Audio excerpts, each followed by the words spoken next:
Okay, is this live? I think I'm live. It says I'm live. Is my mic working? Mic's working. Got a little music going on. All right. So what's up, ladies and gentlemen? My name is Ron. Welcome to my channel. I've had a bunch of people. Okay, let's not get ahead of ourselves. I've had 3 people now contact me about how to get from Vilas County in Wisconsin over to the Park Falls area. And so I'm going to put together a track to try and help people make this transition. And it's not going to be perfect. It's going to be pretty close. I'm missing a little bit of info in this area, and I just haven't had the opportunity to drive it yet. So I'm going to do the best I can with what I have. And that's all I can do, right? So, but what I wanted to do was show you all how you use Garmin Basecamp to create your own tracks. So that if you want to share this with your friends or people on the internet, or you can upload this into Ride Command if you wish. This is, I don't know if it's the easiest resource, but it's a resource that I know of best. So with that out of the way, let's dive in.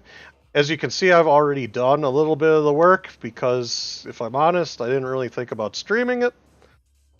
Oops. But then I went ahead and drove some of this. This is all going to be from the Lake Tomahawk area over. This is basically all going to be road routes that are going to be used here. So I went and took a vehicle and drove these because it was raining today and the UTV's in the shop, and so I didn't want to take the ATV and get all wet. So I didn't want to go without Gunner. You guys know how I am with my pups. So all right. So this mess of information is literally the internal storage on my GPS. So what we are looking for is our track that we put together today. It should be this track here, Lake Tom to Sailor Lake. So what we want to do here for right this minute, we're going to take this track and we're going to copy it, and then we're going to move it into this file I already made. If you are unfamiliar, if you're just learning how to use Basecamp, what you'll do is you right click, my collection, or, in this case, I'll show you under my rides. You'll go to a new folder,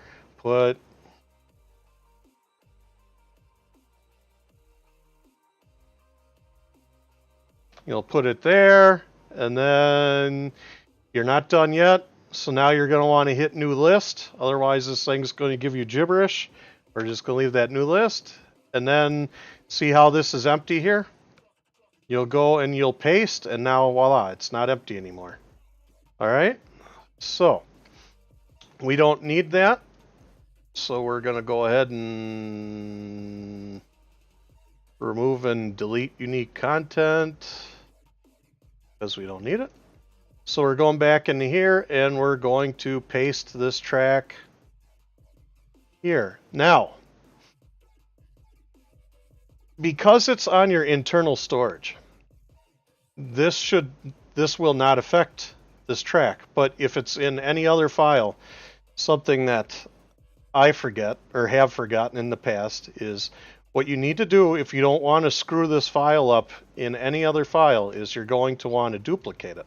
So see how it gives it a new name? Okay. Now, remove from Park Falls to Lando. You want to remove that, and now voila. It exists here.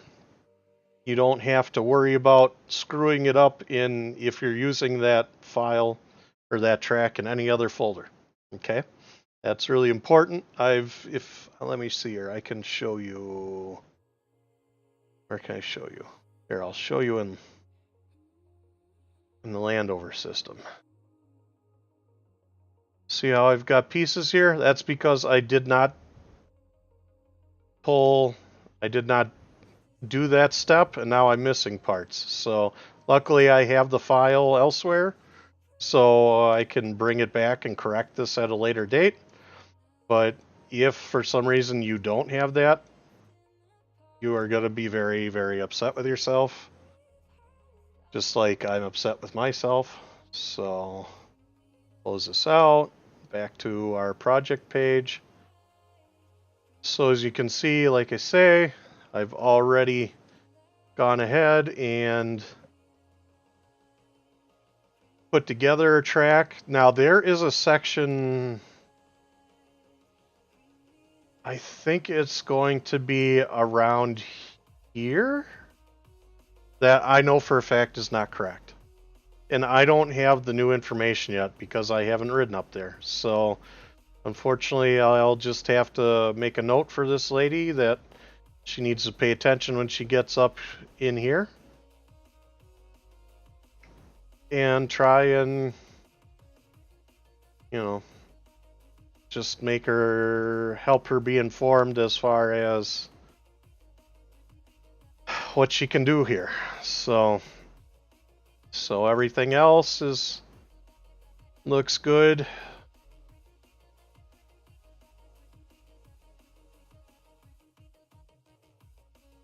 So this is actually corrected as of what, last year or the year before?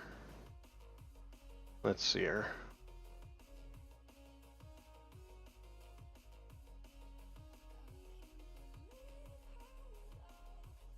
I wish it would let me zoom in closer.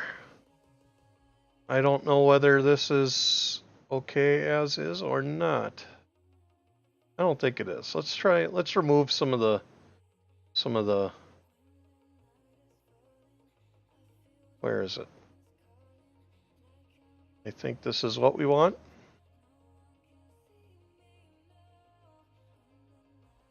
I believe that I probably parked here to take a picture or something.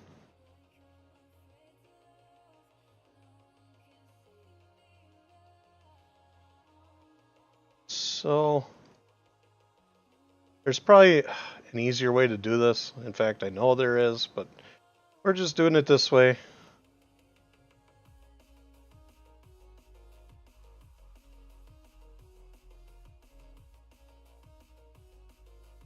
We want this to be fairly straight.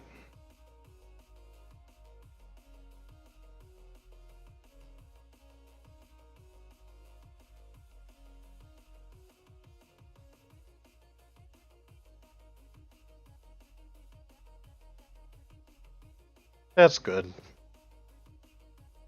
So this is updated. It used to run, I think, around over here. So they moved this trail section so it goes through here now. So I can't remember if that was done last year. I don't really need to go too crazy. There's Ross Lake and Vandercook in here. So that's all updated and good. This is correct. Correct. All right. So that gets them through. Where's that? That's Arborvita. So now where we're heading out here, this is Lake Tomahawk area. You've seen a couple videos of mine about this area specifically. So we're going to go ahead and start working on our new track. So this is not all needed. So we can split our track here. And we don't need this segment. We don't need anything We don't need anything from there. So that's all gone. The north. We might as well go to the end real quick. Let's highlight again, makes it easier to read.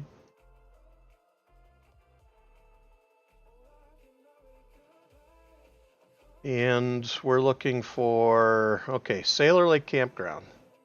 This is really where we're kind of done.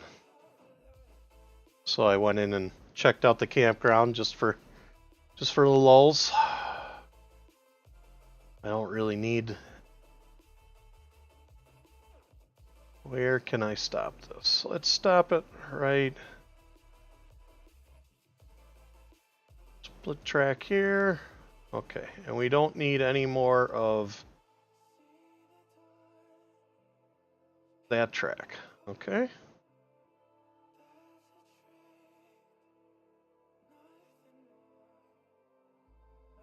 Alright, we could work backwards. Let's not. Let's just go back to Lake Tom.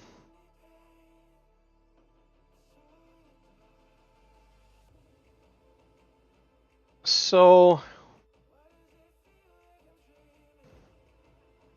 what we've got here is failure to communicate. No, just kidding. We have our track, which is now renamed, and really,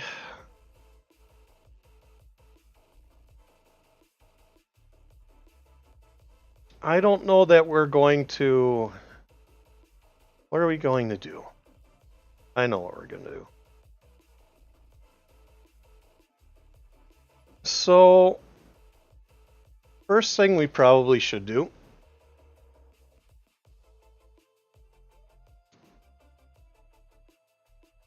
we should hold on a second here.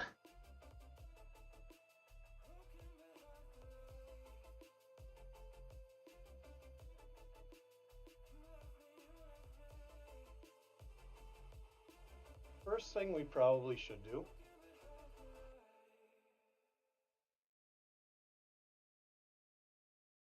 okay.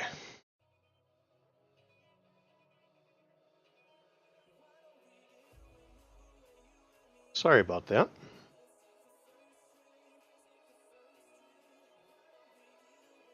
So, what we're going to want to do is we want to connect this to this. And I zoom out to do this. Why?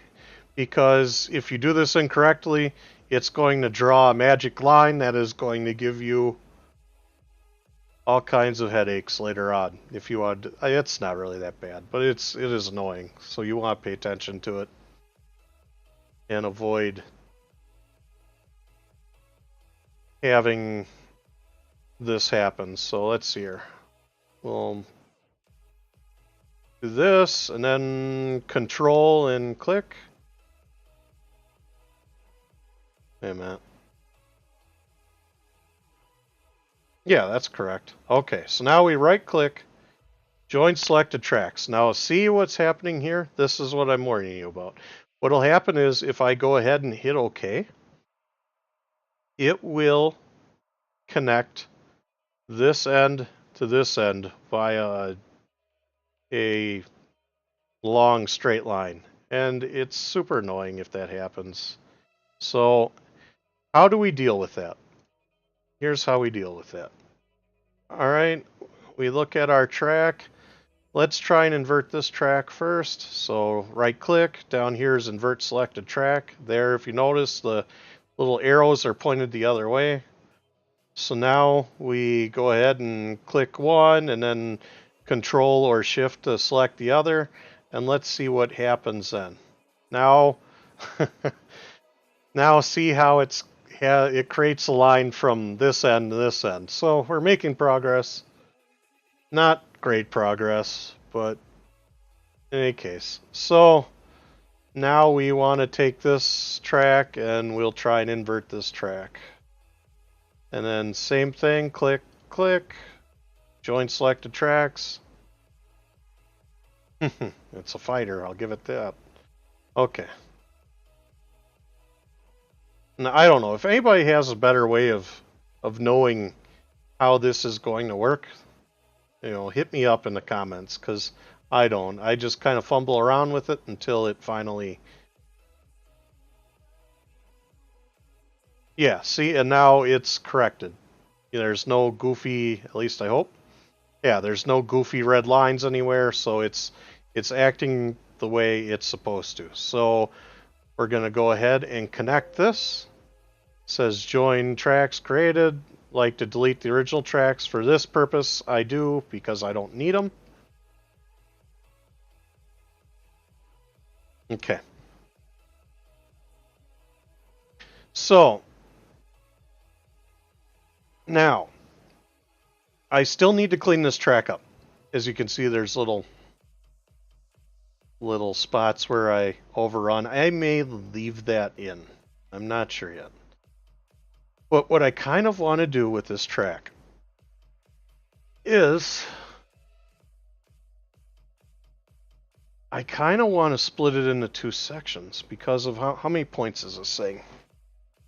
5,668 track points, a total of a. So from here to here is 132 miles so far. So that's my biggest concern with the people asking me for this track, is I hope they have an understanding of just how many miles, especially from here. Park Falls is where you're going to fuel up. That's going to be your most reliable source of fuel.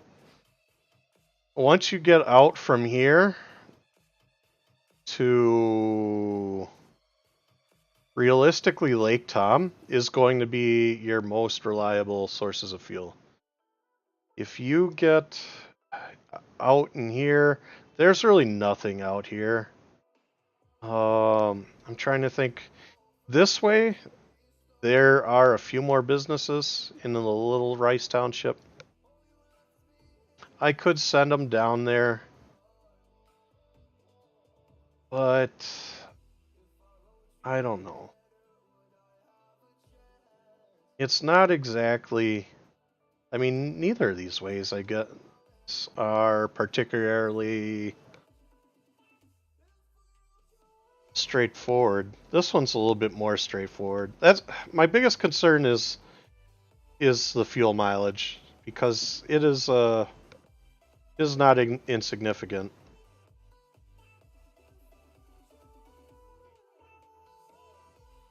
So, and this is the middle of nowhere. I mean, it really is. There, it looks busy. There is nothing out there. It is a bunch of hunting cabins with solar panels is what you're gonna find on most of this track. From basically where? From like this point in Rocky Run all the way into, you know, there's nothing in here. There's a little bit once you get into Park Falls, but so what I think I'm gonna do. I kind of wish it wasn't taking so many points. That's a lot of points. We're going to split this into two tracks. We're going to split it right here.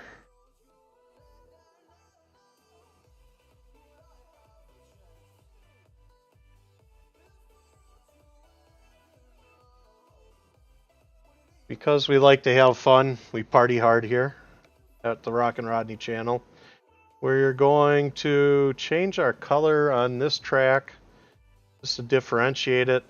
I used to really like using cyan, whatever, that bright blue color. I used to like using that, but on GPS it kind of blends in with the lakes a little bit. So I've been really favoring this magenta. I don't know if I like the yellow. The yellow kind of, let's see what yellow looks like.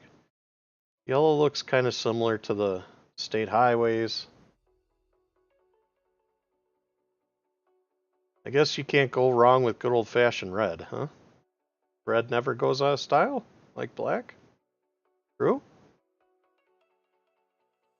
So there you go. That gets us up to the Michigan border.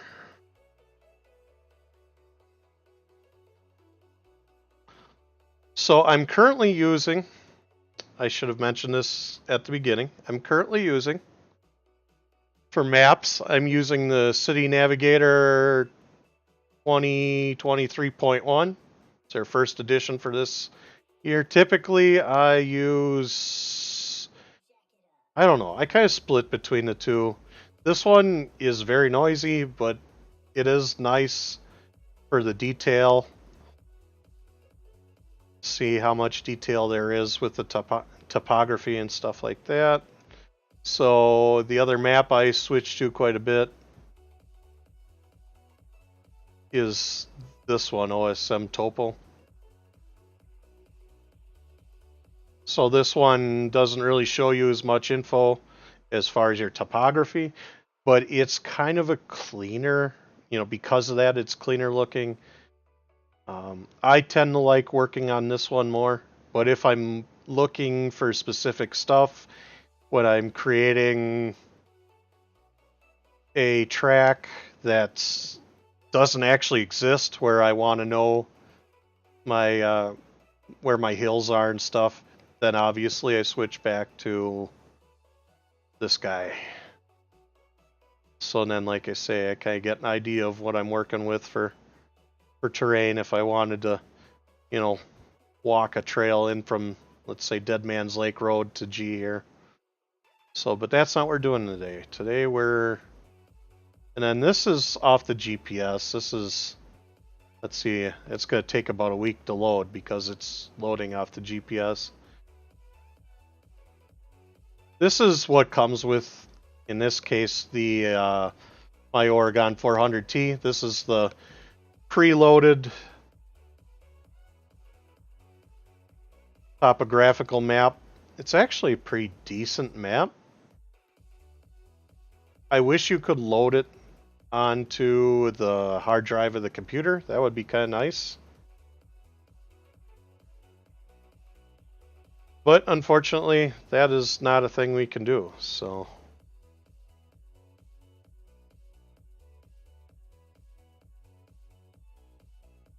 all right. So we're going to change maps again. I don't know, what do I want to run? I'm going to go back to City Navigator just because for our intentions here are to clean up this track. So I don't need a lot of noise in my map. So, and we were still trying to decide what we want to do here because we don't really need this track. I put that on there as sort of a placeholder. What do I want to do? I think I'm going to remove this from, and then we've got our track here, which is kind of our preferred way to get around here. Now, I stopped somewhere, and I'd kind of like to remove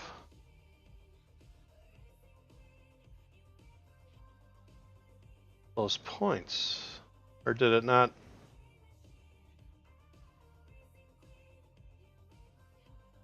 It really didn't notice enough. Yeah, it did a little bit. So let's shoot.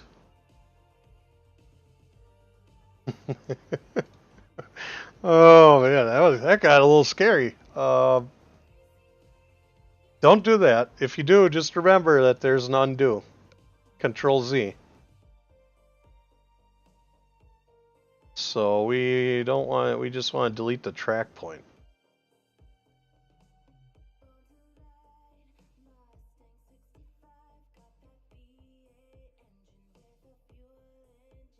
I like this music track. It's nice. Okay. So that spot really wasn't as bad as I thought it would be. I thought it would capture way more than it did. There's another spot along here.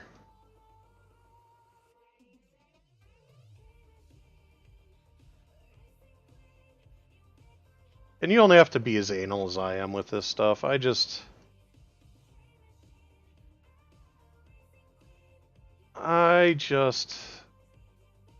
Yeah, see, like right here. When you're sharing this stuff with people, it looks a lot tidier when you go ahead and take care of these, I think. All right, so now we got to do just like before. I zoom out. So there's that track. Where's the okay? So we want this track and we want this track. And we're going to try and join them. All right, we lucked out this time. Right away, it's happy with what we have. So yes, yes. And I don't exactly remember where that was. It was somewhere on Manhart. I'll know later because later on we're going to populate this with some waypoints to help people kind of, what would you say? To help people to understand and keep track of where they are in addition to the track itself. So I guess it would be points of interest. In this case, it's going to be the TINs. If you're new to the channel, TINs are trail intersection numbers. So in the case of Vilas County here, I keep track of a lot of the TINs. So for instance, 341 here, that is the trail intersection number, kind of in the area of Rudolph Road and Highway 70, where it crosses by this is the Arborvitae Town Hall. So, and then it crosses again here at this TIN 340. So, and again up here. So these are used for both ATV and snowmobile. So if you snowmobile in the area, you probably have encountered these TINs. They're pretty common in Vilas County, Oneida. I think Iron County uses them. I don't know that I have any marked. I need to get up in here one of these days and work on that. I don't know if I think Price County does in the National Forest. Let's see here. This Price County is non-existent. That's weird. Back in the Park Falls. So anyway, that's what TINs are. So TINs are there to, let's see here. Let's go back in the internal storage. See how I've got markers like here. So what these TINs are for is they're to help aid like search and rescue, to make it easier for folks who are snowmobiling and such to tell search and rescue where they might be at. So if you're ever in a pickle out, let's say out here, there's actually snowmobile trails in here. If you're ever in deep doo-doo and you have cell phone coverage, you're going to want to tell your dispatcher that you are at like TIN 674 here. This is Oneida County. So that's why that system was put into place.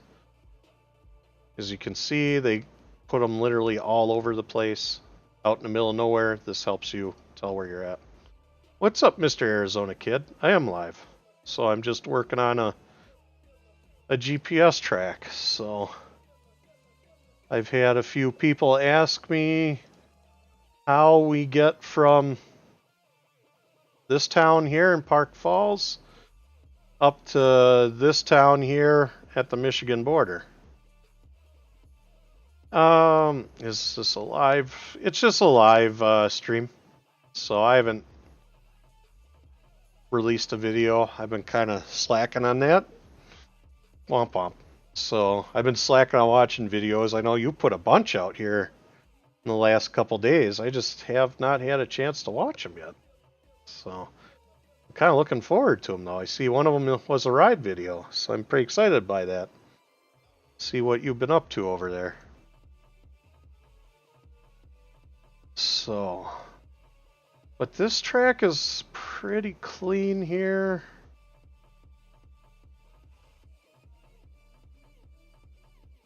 Yeah, it's pretty good. Like I say, I should maybe set my GPS to not take so many points. It doesn't really need to be this precise. But when I'm in the dirt, I really like having it take more than not enough, because I don't want this to look straight, you know. So, but like I say, it doesn't need so many points here. Oh well. This track has what? 1,747 points, 51.8 miles total. Yeah, I know. It is. This year for us in Wisconsin has been a real pain in the neck because it has been really weird. We didn't really. Somehow it actually got to the point where the lakes thawed just in time for fishing season, which is what, the first weekend in May.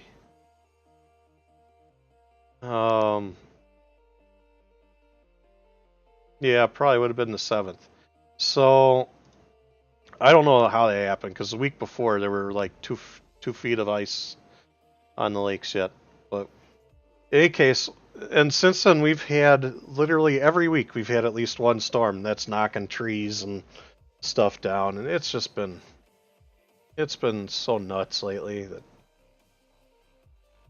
that it has made it really hard to accomplish much anything. So the gas price is, let me think here. It's probably right around 4. I should know this. I just filled up.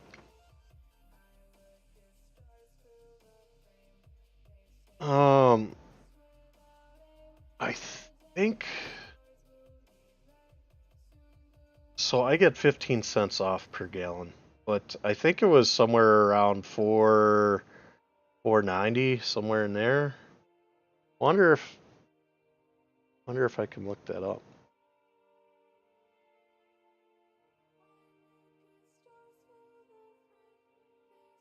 Let's see here.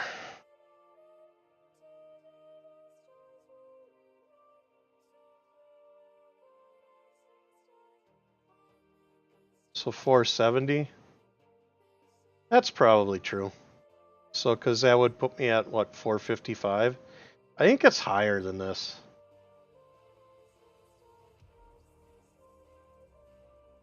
But in any case, it should be around that. It's not good. If you're driving around in a big truck, it is very much less than ideal. So, and then I was working on my motorcycle to get it going, and for whatever reason, it's just not interested in cooperating with me right now. Man, 5.29 a gallon. Oof. Oof. That's horrible.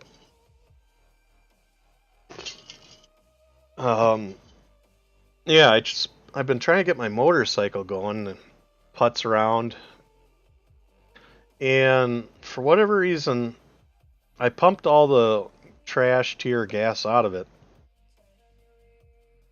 but it's not getting. We want a splitter track here. It's just not getting. It doesn't seem like it's getting fuel to the spark plugs. I did take a couple shots of starting fluid to it, and it fires right up, so it's not an ignition problem. So I must have garbage in the fuel injector or in the fuel line, or I'm not sure which, but that's kind of where I'm at now. Where do we want to break this off at?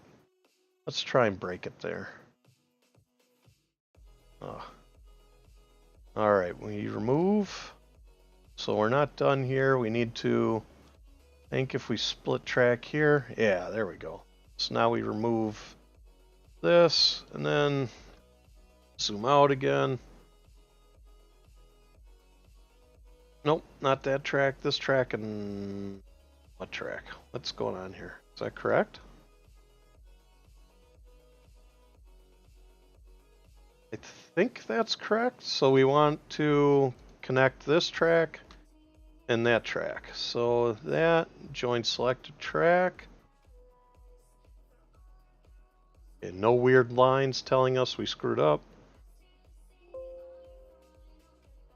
Join the tracks. Okay, so that's cleaned up.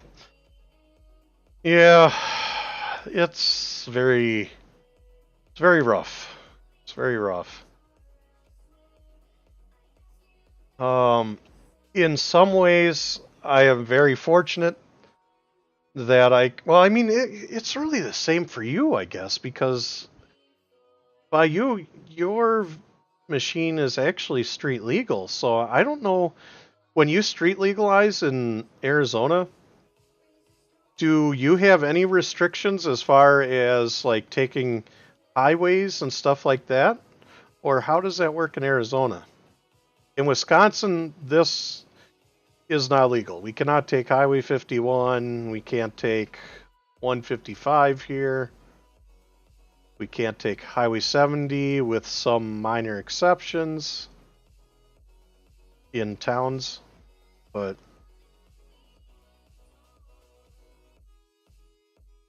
it is, you know, kind of get back to what I was saying.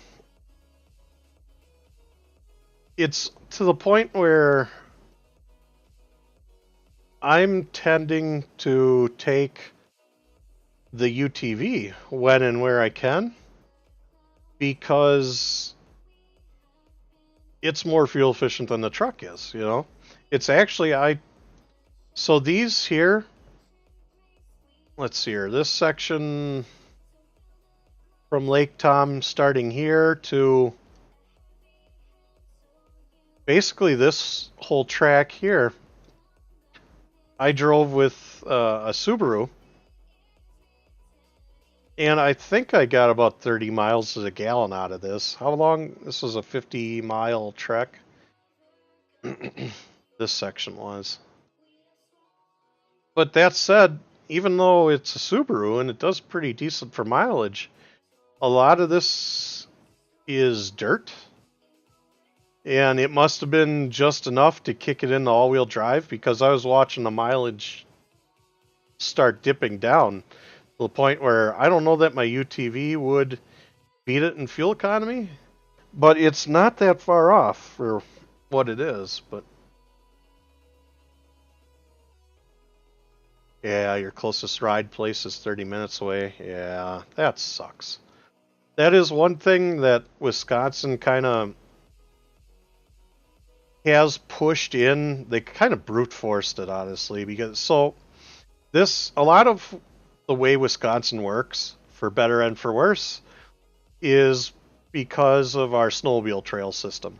So we've had snowmobile trails for what the hell year is it? 2022. We've probably had a snowmobile system for like 70 years, actually. It's kind of crazy.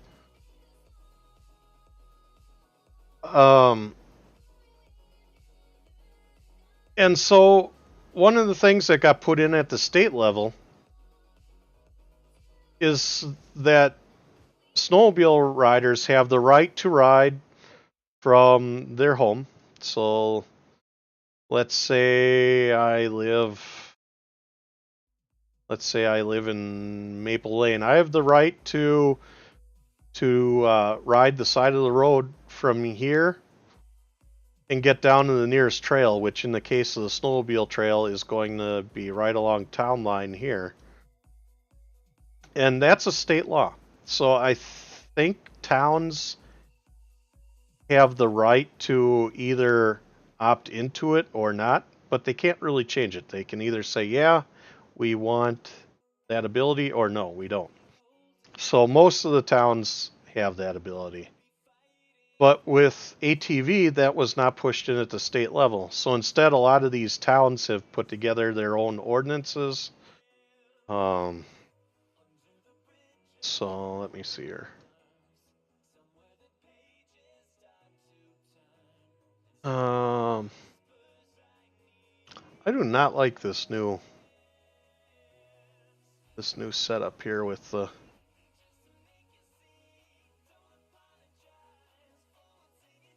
Yeah, I know what you're saying. Yeah, the getting 8 to 10 miles a gallon is rough. Yeah, it is. It is not fun.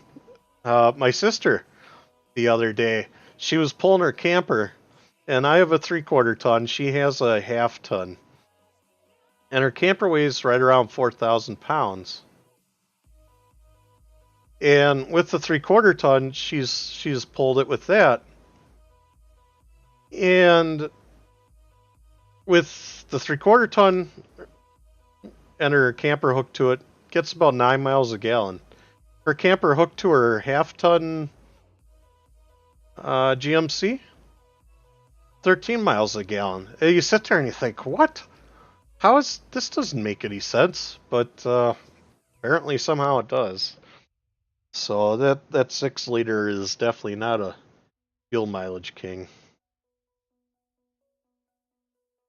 Yeah, just not on the freeway or highway. Yeah, here's an example of, hopefully.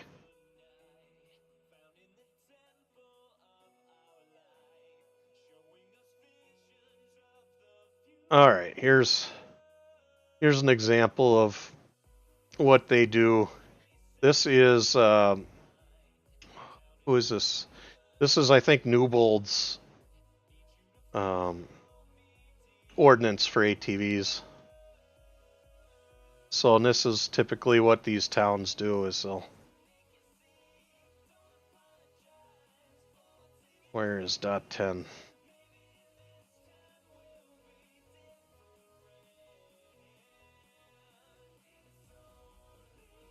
Okay, all-terrain vehicles. So, yeah, so town is authorized, create ATV, UTV routes. This is the Wisconsin statute they're using. And then they give you, where it's not legal. So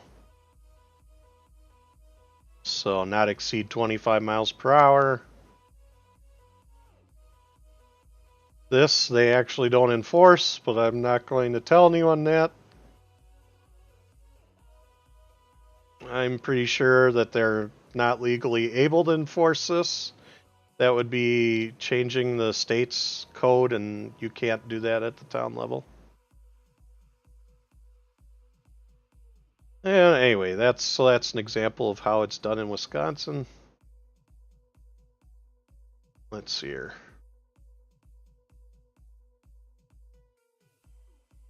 Yeah, the bigger engine. It's funny though. You would think that the bigger truck and bigger engine means, oh, this will pull that. I mean, it does pull her camper better. She said that, but it doesn't. It does not equal pulls more fuel efficiently. So I'm sure when you start getting up into the bigger numbers for weight, I'm sure that it probably would balance out at some point, but it's definitely not at 4,000 pounds. So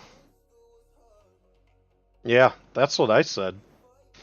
So the 6-liter is currently our least efficient pulling truck. So it kind of surprised me. My dad's F-150 also gets better fuel economy pulling that same camper than than my 6-liter does. So Only difference is the 6 liters rated for higher pulling capacity.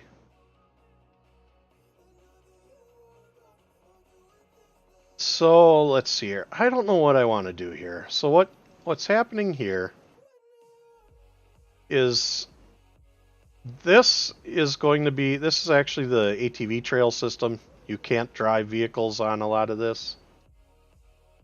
There's a trail section. I believe this is actually accurate. There's a trail section here. I couldn't drive it because I was in a car.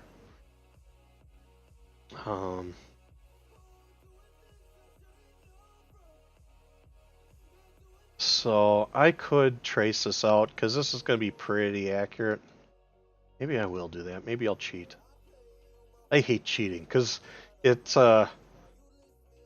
makes you, if this ends up being wrong, you look like a monkey. But what are you going to do? This is the only spot that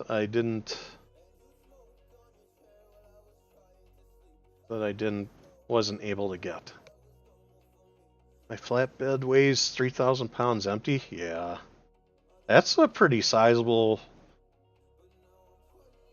2 5,000-pound axles. Wow. Yeah, it is overkill trailer well, I mean, it's better to be overkill than bend the hell out of something. That's our biggest problem is we've got 2 trailers, a 14-foot and a 20-foot, and they both have They both have 2 3,500-pound axles, which for most stuff we're gonna pull around is fine. But if I ever wanted to put a truck on it, I'm pretty limited in the size. It's gotta be a mid-sized truck could fit on that. Our 3/4-ton diesel crew cab, which weighs in at just under 10,000 pounds. That thing is not going on that trailer. So, which kind of sucks. It would be kind of nice to have a heavier duty trailer like what you have for that situation. We're going to do it. I think we're going to cheat here. So where do I want to cut this?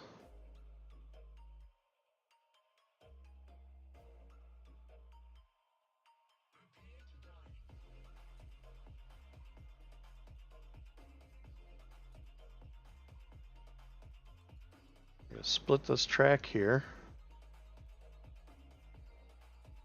We're going to split it here also, just in case I decide to use it after all. Let's change the color of this quick. So just click on the track name. We'll change it to... I wish there were more color options. Make this one yellow. Yeah. Yeah, the trailer you have is not an inexpensive trailer, that's for sure. So I know people that'll take like their old truck tires that are nearing the end of their life cycle and they'll rotate them onto their heavier trailers. I've done a couple. I'm trying to think. I did one quite a while ago. That was actually a similar thing to this. I was building a track for getting from basically my house around here down to here, the Enterprise Township, because this is a lot of people. This is actually, I've got the track here.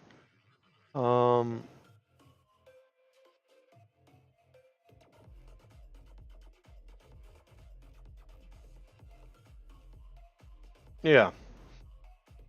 So this is actually, I started using this track. Oh, that's fine. I can't remember it was quite a while ago I did this. Maybe I don't think it was. I think it might have been last fall.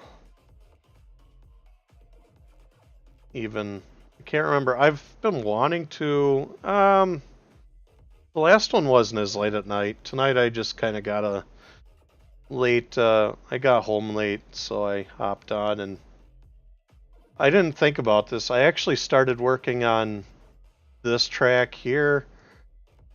I had it partially done. I had this segment basically already done, and then I realized that I kind of needed to go drive a certain section because I wanted to make sure it was actually doable, and I wasn't feeding people bull crap, you know. So I started doing this, and then when I got home, I'm like, geez, I should just do a live stream while I'm at it. So yeah, it probably was when you were sick. I could believe that. So, but yeah, this was the last time that green color. This was the last one I made. So I don't remember. I think I did do this. I ran this. This would have been October 31st. So I wanted to make sure it was legal. A lot of this stuff just opened up in the last year, literally. So it allowed me to get from my house up here down to here, which opens up the enterprise system, which is pretty nice. So that would, if you look, this actually is kind of part of it. And this is an extremely popular area to go riding. So the Parish Highlands, Harrison Hills, extremely popular. Probably the best trails in Wisconsin. So it's between those and, in my opinion, these here. Actually, I would go as far out as in here. This whole area, this national forest stuff is pretty damn good. So, oh, thanks. Yeah, I think I have yours on as well. I just have not been very good at getting there. So we're working on a bunch of trail stuff. Hopefully, that should actually start coming to kind of a fruition in the next. Oh, hopefully by next Wednesday we'll have information that we can start working on it.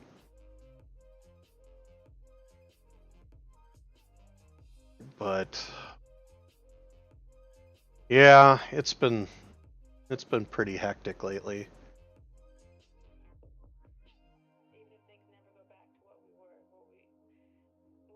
All right, so we're gonna cheat. We're gonna make this track real quick, just for the sake of. Let's see what it. Yeah, see, this map doesn't have it listed. What about City Navigator? Listed and Midwest Topo. So it's actually, if you're trying to build a track too, by the way, and you're like this, if you try them, it's just going to draw. You don't want to do that. So if you're in this track mode and you want to work this, you need to use your arrow keys, and you can adjust your screen. Let's see here. I want to change my map back. I think this is probably going to be the most accurate. I'm surprised you don't have more people in that area riding. You would figure with as much, well, I don't know, maybe it's not as wide open as it feels like watching your videos, but I mean, it feels like there's a lot of riding opportunities there.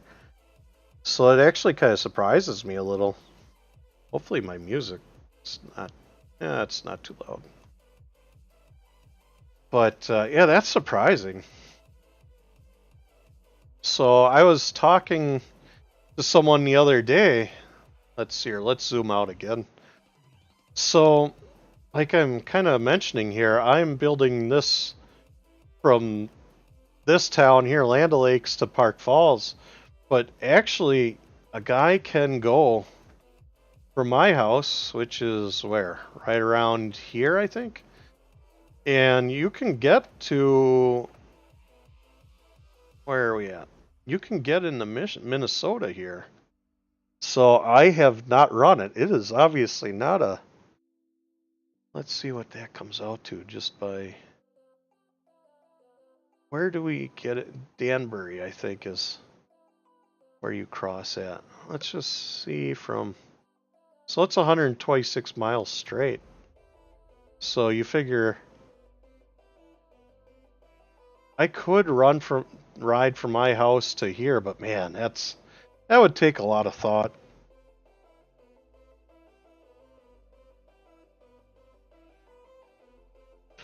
Yeah, it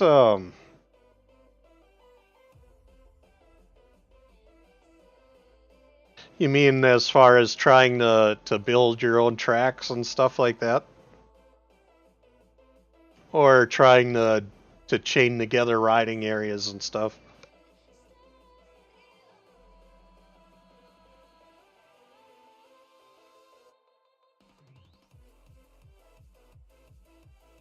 Yeah, I'm with you there with taking it easy. I don't really...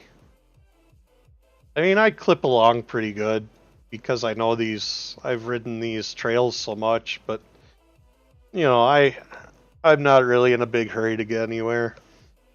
So, and I really haven't ridden with a whole lot of people. That ride I took the other day, that video, that came out of where? That went from, what, Conover to right about here. So that ride we took the other day, that's really the first time in a while that I've ridden with people. So it's hard. Especially if you're trying to shoot video. Like that one, case in point. I screwed up the video. My audio is perfect. My video is horrible. I didn't have my lens cover on my Sony camera that looks back at me. I didn't have it on correctly, so it filled up with dust. And then my GoPro was pointed almost at the ceiling. So if you look at, I kind of recovered it, but I'm not very proud of that video because I had to zoom in the footage in order to make it usable. And as I started riding, I kind of adjusted the hat that camera was on, so it was better. But you know, still it was not pointed appropriately. I was mad. But first ride of the season, plus, like you say, you always feel hurried riding with people. And that's kind of frustrating. I don't like that, personally. But it's something that I've got to work on. Going forward, I'm going to go and like my mounts, I'm going to take a paint marker and I'm going to sit in the machine, find out where the best spot is for the mount to point to get the, what am I trying to say? Get the best point of view out of the camera, and I'm going to mark it on the mount so that I can just set it, and you know, I don't have to sit there and open up the app on the phone and look over it and see, oh, it looks good, or this sucks, I'm terrible at this. And but I don't know why I didn't think about that before, but I didn't. So God, I don't know if I should point them down this or not.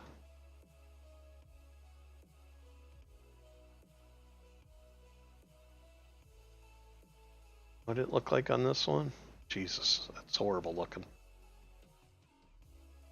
The map, this stuff, the building tracks is, especially this software, I'll be honest, Garmin, I've kind of gotten into discussions with some of their software engineers about complaints I've had with their software. So with their software, you're supposed to be able to load. You're supposed to be able to, let's see here. Hopefully I'm not doxing myself somehow. So you're supposed to be able to load the software, these maps on any hard drive. So this is my primary. This is what I like to put garbage like these maps on, because they're just kind of a waste of space. I don't want them to be on any of my SSDs. But so I was trying to install it on the other drives, and it wasn't working, and I couldn't figure out why. And what I discovered is there was a problem with the way their software was telling the C drive to look for their maps on the D drive here. And so it took me a while to figure out why, but I did. But yeah, I don't know. These guys are, I hope they're better. Well, I mean, they're not better because I'm still using this garbage, but it's their software isn't great. So this should be way more user friendly than it is in 2022. It's really not good. But you know, what are you gonna do? I don't really want to sit there and write their software for them either. As a winter home, thought of doing rides together. Oh, yeah, that's something that it's kind of important, because if you get someone who rides just complete opposite of what you're doing, it's not fun. You get worried about what your audience thinks, and you know, maybe it's not that important, but it makes it's enough to make me nervous, especially when you're trying to teach people the do's and don'ts of an area, kind of. So in this, our system here is not old, so we've only been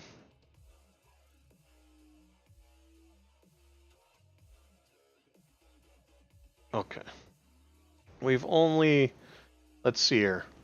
This is actually one of the, this system in this area here is one of our oldest systems, I think. So is the Willow.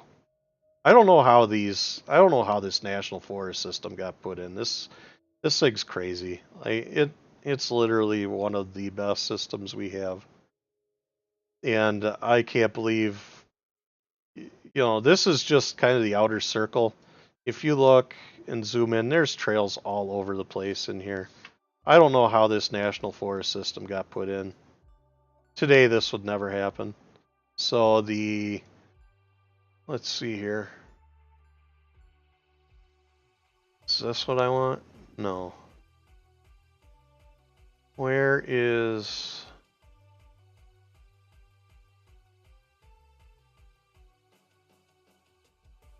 Darn, where is it? Okay, so this is the dead horse here. This is one of the hardest trails in Wisconsin. They've kind of dumbed it down a little bit, but it's still pretty decent. So it's out in the absolute middle of nowhere.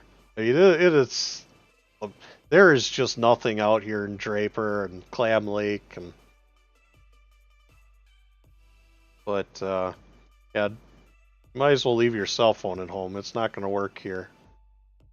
But in any case, it is pretty amazing that these were put in, because today that would never happen. And it's in the national forest of all places. Yeah, it's I've been trying to find out who it was that got these spearheaded, because I would genuinely like to talk to them and find out how that happened. Because like this trail here, this is the Tuscobia. This is, believe it or not, this is state. So that's the other thing, is the state of Wisconsin, they do not want to be in the ATV business. They really don't. So I try and be nice about it on my videos, but you know, here I'll let me just Google this quick.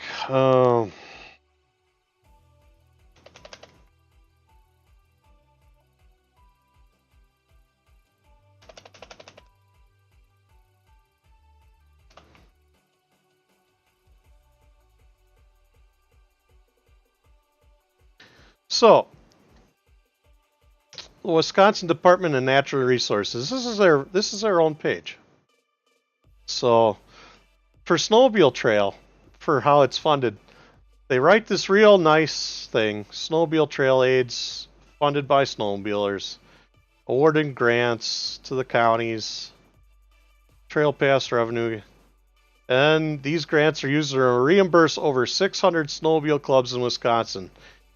Without these clubs, trail system we enjoy would not be possible. Okay, real nice. I sure do appreciate this. Seeing this nice writing about how good a job that the snowmobile clubs do. Okay, let's see what those state of Wisconsin writes for the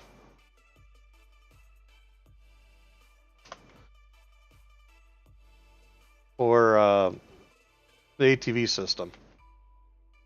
ATV, UTV trail aids, counties, towns can apply for funding. They do not tell you crap about how hard these clubs work, you know, how many miles.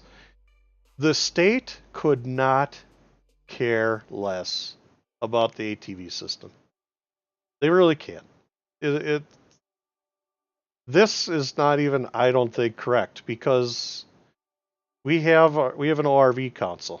So the Snowmobile Council does not have anything to do with the ATV trails, the ATV trouts, and this really ticks me off. One of these days I'm going to put together a meme that says, "Tell me you don't like ATVs without telling me you don't like ATVs."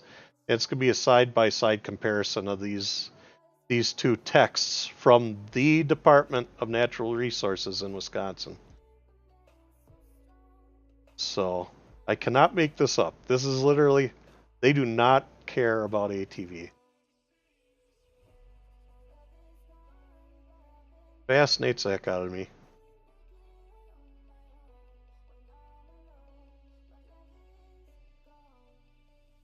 All right.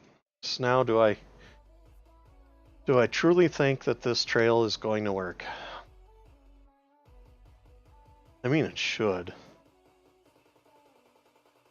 Yeah, it makes me really mad.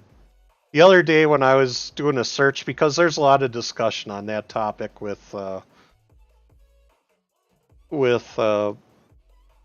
state of Wisconsin and how trails, and that's why like this area in particular is so interesting and unique, as the trails are fairly rugged yet. They're very rocky.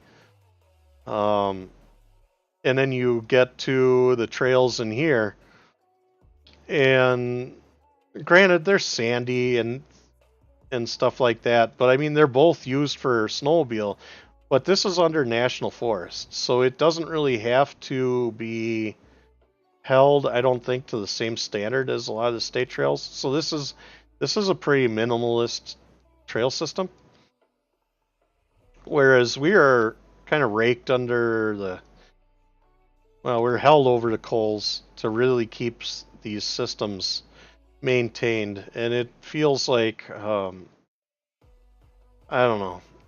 There's a new section of trail.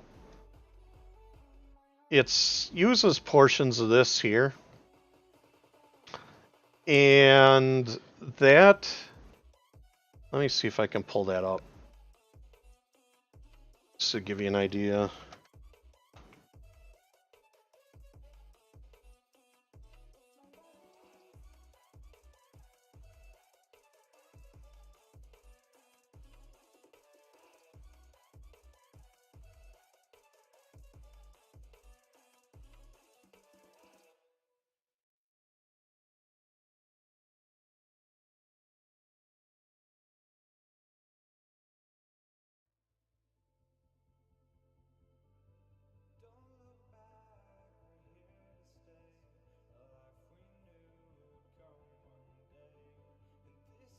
I don't know if I can find pictures of what this looks like. Is this it? No.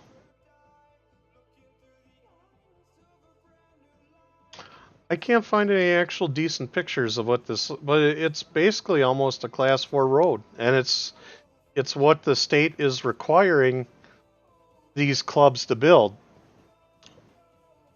Or it's not requiring, it kind of is. But in any case, this road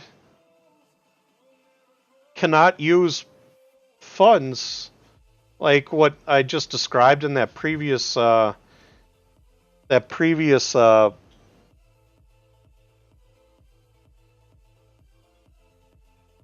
do you call it? That in the I can't think of the word. That website from the DNR. So for whatever reason, the DNR classifies as different. So they can't get their normal funds that we get from the gas tax / sticker sales for registration. So what these clubs are going to have to do going forward to maintain this stretch of trail is they're going to have to utilize their own private funds to maintain it. So how do they do this? They're going to have to hold raffles, bake sales, whatever they want to do.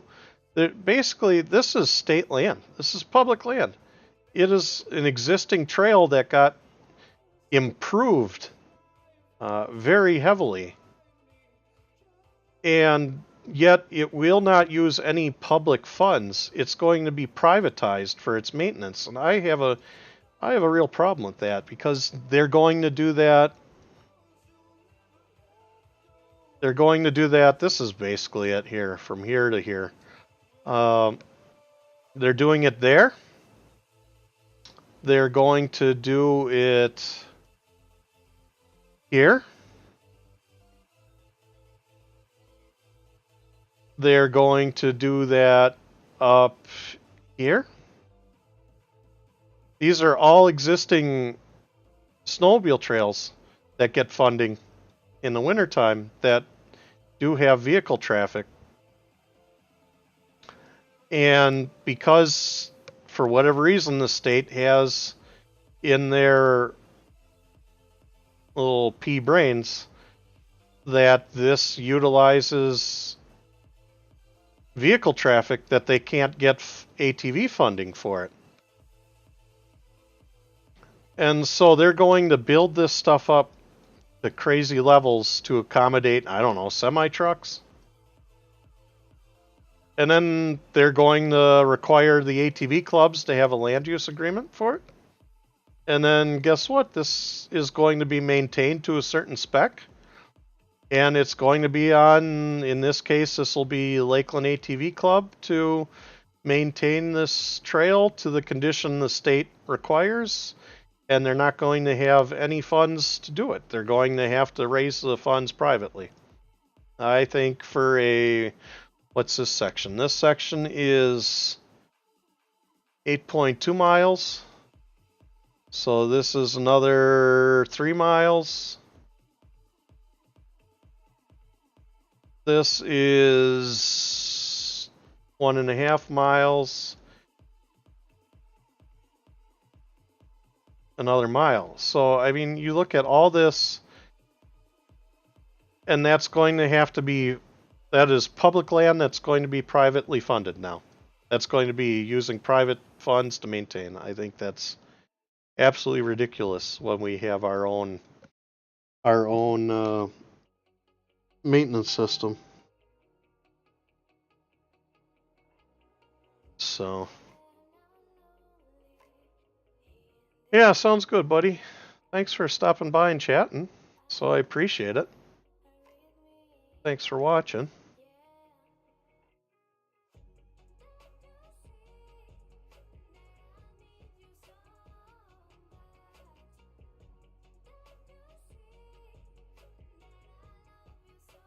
Alright, so yeah, it is. I don't know what to say. I thought about talking to some of our state reps to to see what we can do, if we can do anything, but I don't know. It just makes me mad.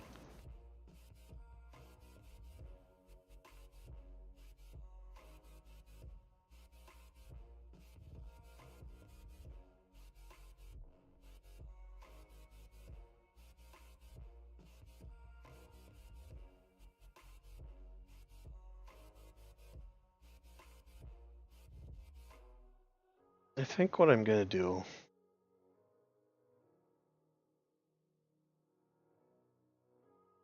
I'm gonna leave both these tracks in here, because I just don't know for sure. And then we're gonna cut this where?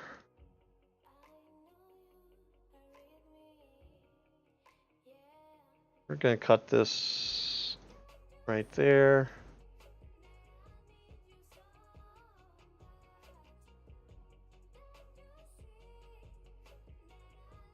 All right, take care, bud. I'll talk to you later.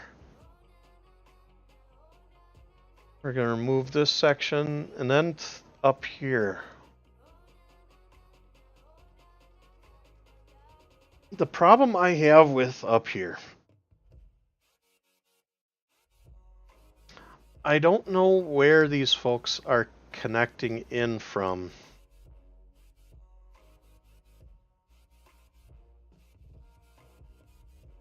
So what road is this? This is 182.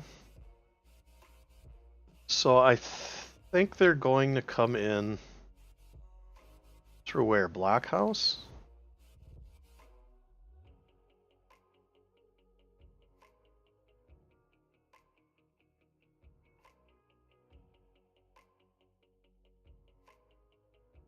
Well, we can kind of cheat. Let's see here.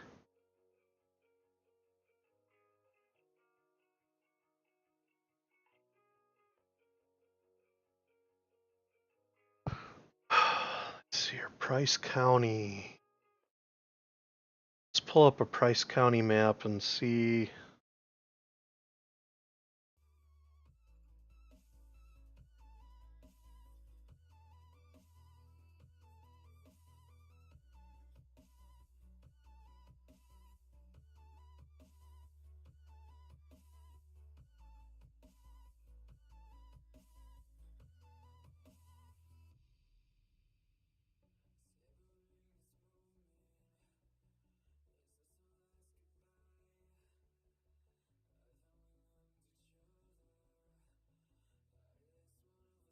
Where is it at?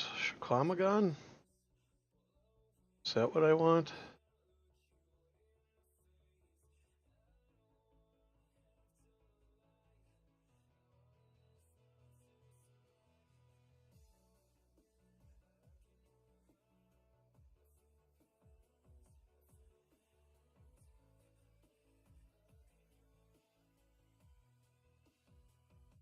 Let's give it a shot here.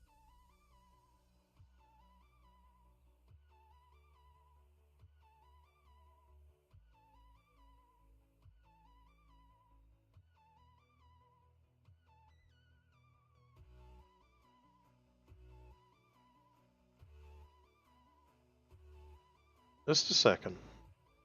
Friends, we'll get there. Okay, so this is kind of new. What do we got here?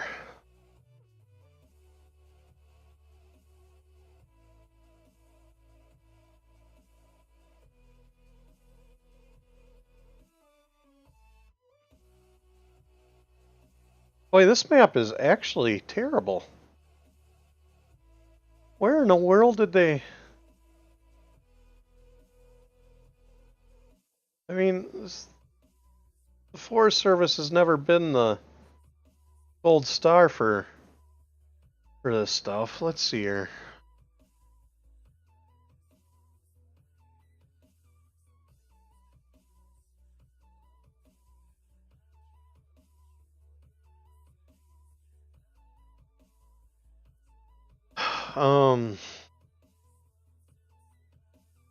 Let me see here. Park Falls WI ATV map.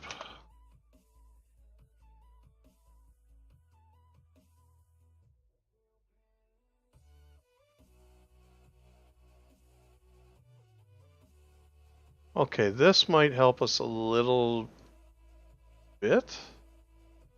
Let me... So we're pulling up the Park Falls. We're going to save this, by the way.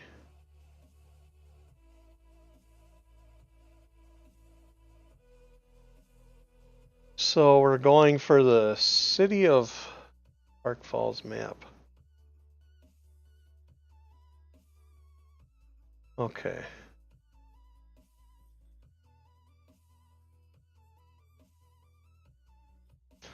So it looks like the way people get out of Park Falls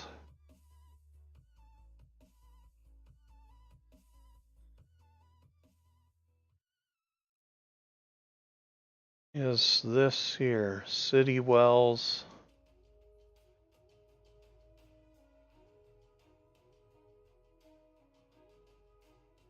They probably take this trail in here to Blockhouse. And then City Wells out.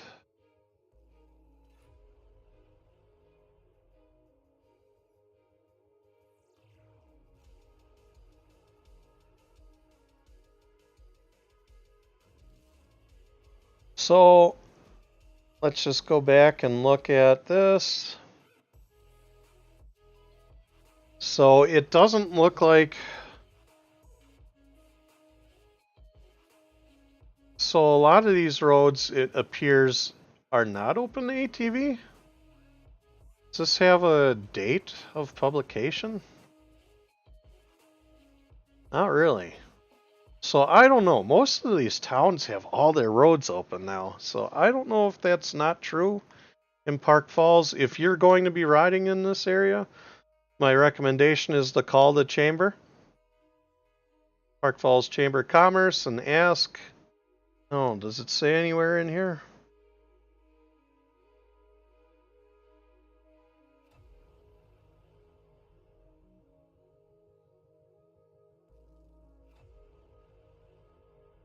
Not really.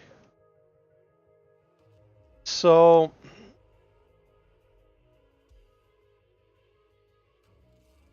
this is probably for the... What happened? Where'd it go? Is this link broken?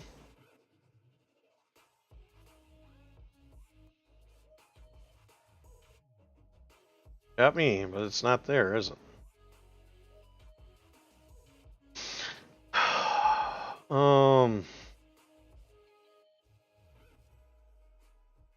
At any rate, we've kind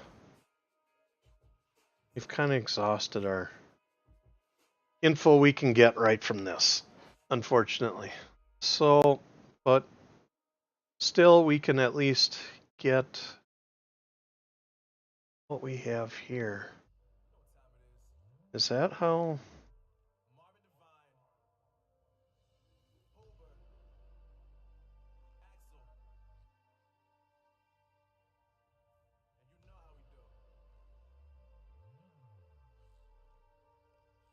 Okay, so what the reason why I was interested in this is I just want to make sure.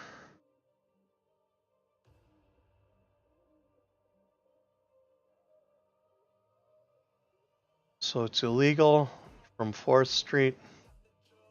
What street is this? 3rd Avenue? Okay. So we're going to draw in a...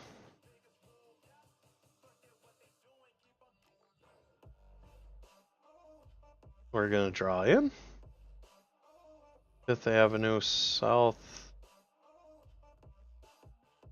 3rd Avenue. Okay. So we're going to make another track.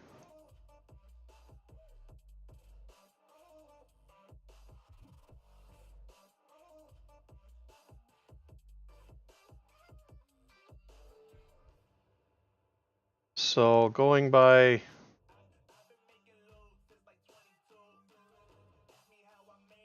the City of Park Falls own map, we're going to get out on 182.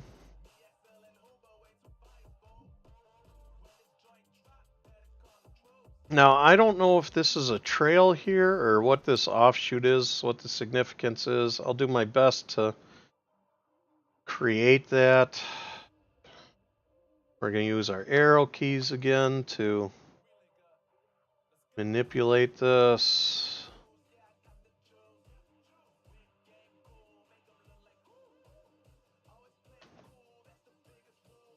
Where do we...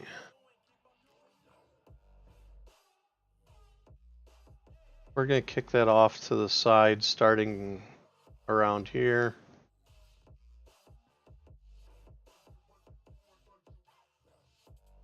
Alright, so now it's going to start following.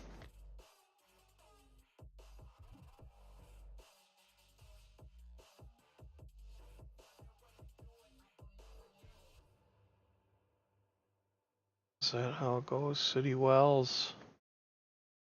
Man, I wish they would have done a better job with this map. I mean, I get it. Doesn't need to be much better, but if you're trying to make this right.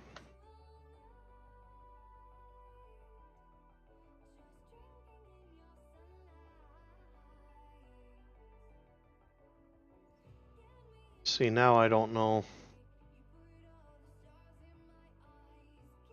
It looks like it's meant to follow this, but it suggests it comes back around. But according to our map data, our streets data, that's not a thing. So let's see what... It's not a thing there.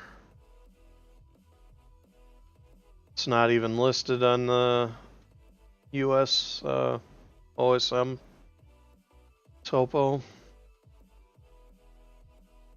I don't know. I don't feel good about this.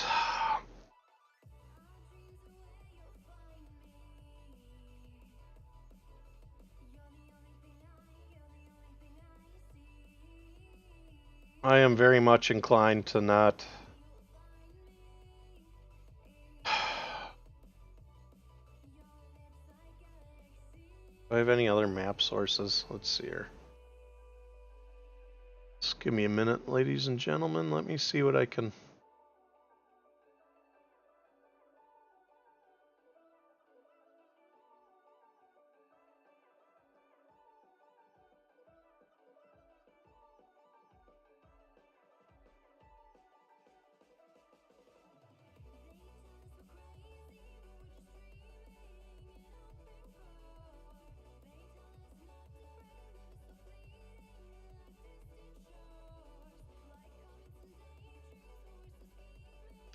Let's look at what Watfa has listed.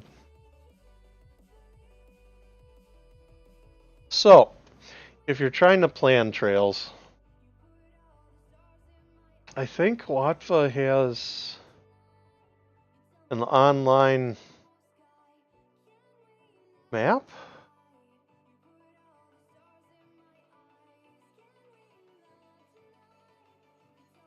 Yeah. So I should save this, honestly. Make it easier when people ask me this stuff. Let's see here. Rice County.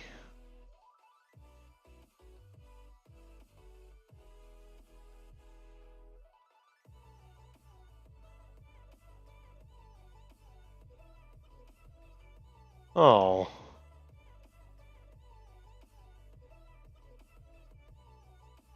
Well, that sucks.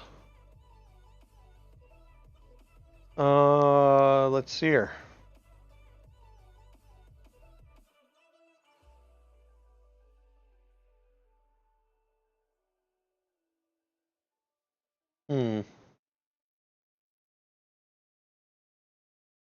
Yeah, okay. They're usually they're a little on the rugged side, but that's not a bad thing. So this is kind of what you can expect out there. Especially in the fall, this is an awesome ride. Lots of deciduous trees.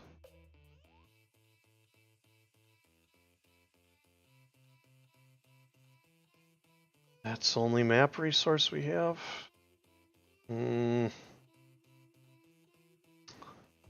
Well, bummer. Let me look up my stuff here.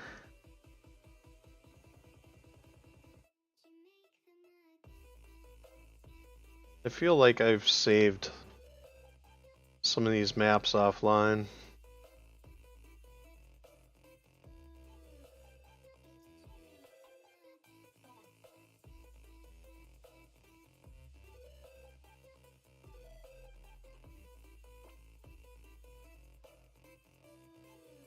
Let's see here.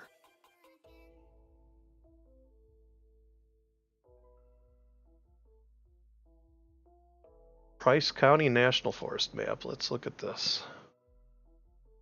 Yeah, so this is the map the the state used to offer. It's a little rough, isn't it?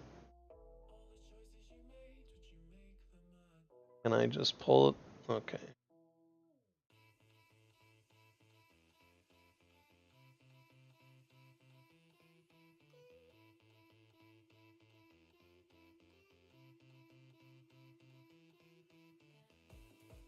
Let me zoom this out again just to see if there's a...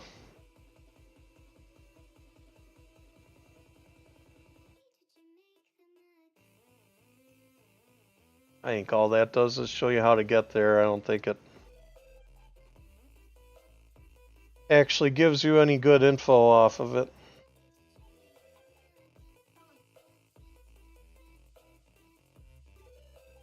Yeah, see, all it's doing is showing you where Price County... I don't even know if that's probably not all Price County. That's probably just basically the Flambeau ATV trail system.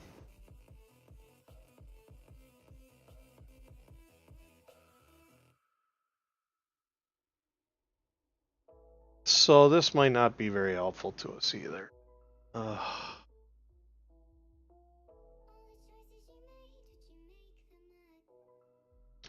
Man, we're not doing so well trying to come up with making this easier for folks.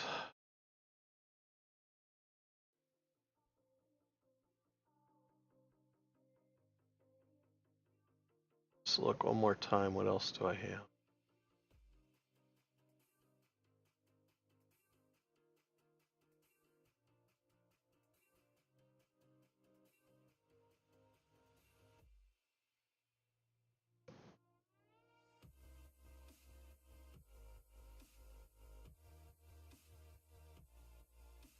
Here we go. Okay.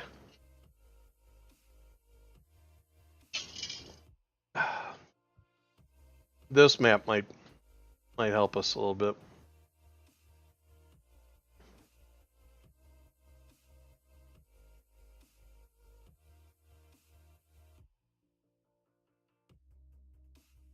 Yes.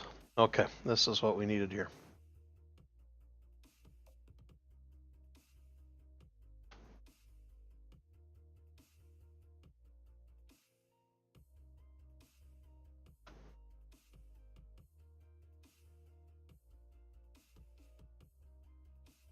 So what it doesn't show us is this info here, whether this is accurate or is it? I guess it is, isn't it?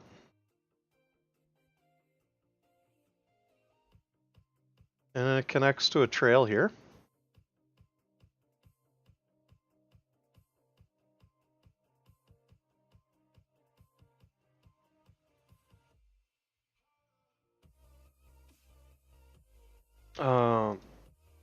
How do I zoom out now?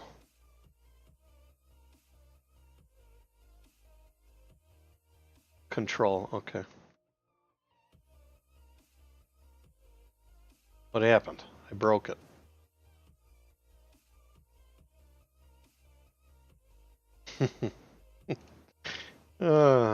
Always something.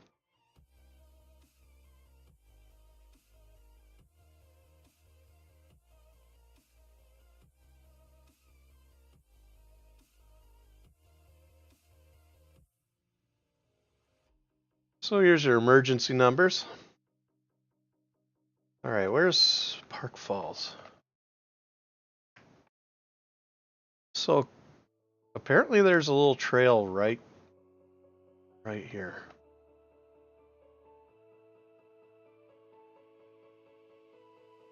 Did this have a year listed?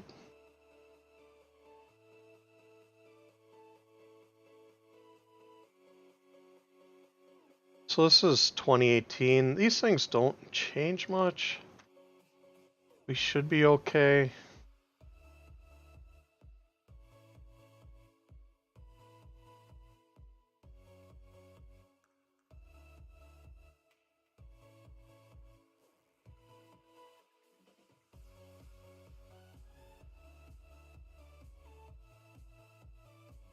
The only thing I don't like is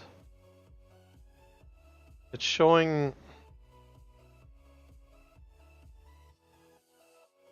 It shows this as Sherry Avenue?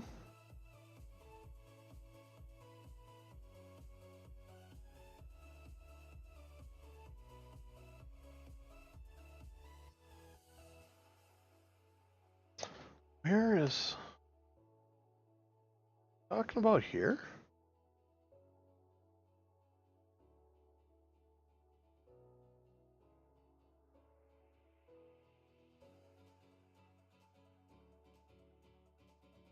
So we might have to adjust this. Back on it. Alright, well let's look. Okay, Cedar Street, it becomes a trail, then we get on City Wells. And we're just gonna run, okay, there must be a parking area here. We're gonna run City Wells up and out. Okay. So we're gonna come back to this and fix it.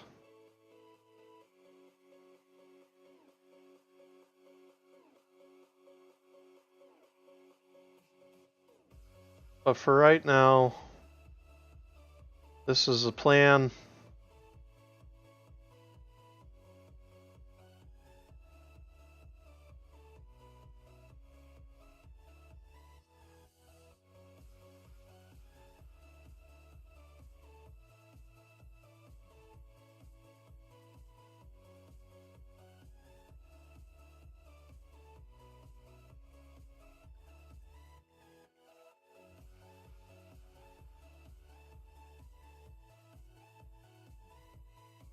Probably don't need to zoom in so much here.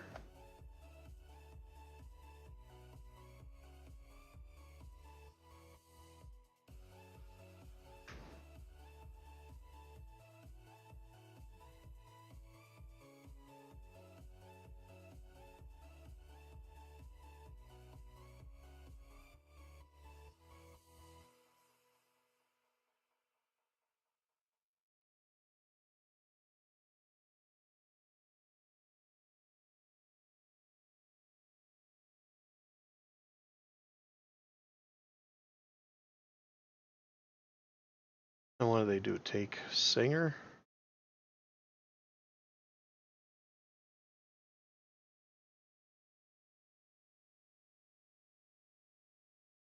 Where are we at? Oxbow's to the north, I think?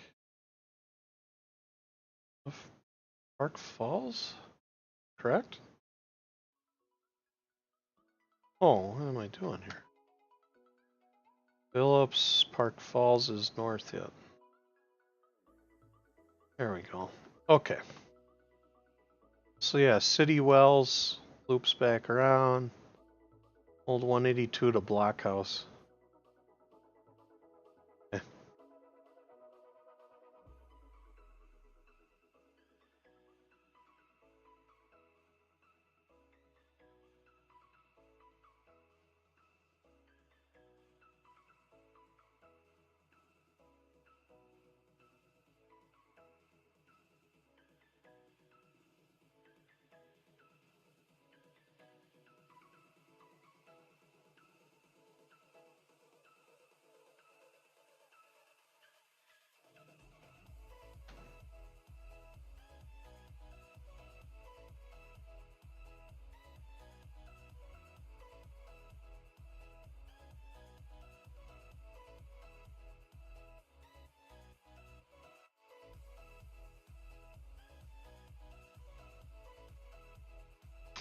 I really wish I had this trail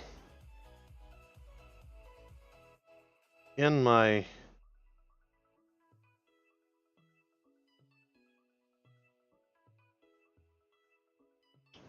system. But I have not been up here in a long time. So we're taking Blockhouse. It's kind of sad too. Like I say, it's one of my favorite systems. I just don't get out there. You kind of get spoiled when you have access to riding out right out your door. These systems that are not immediately accessible to you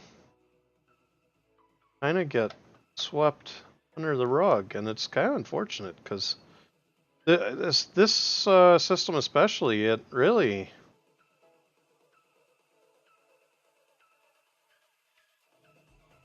I think it's kind of an underappreciated system.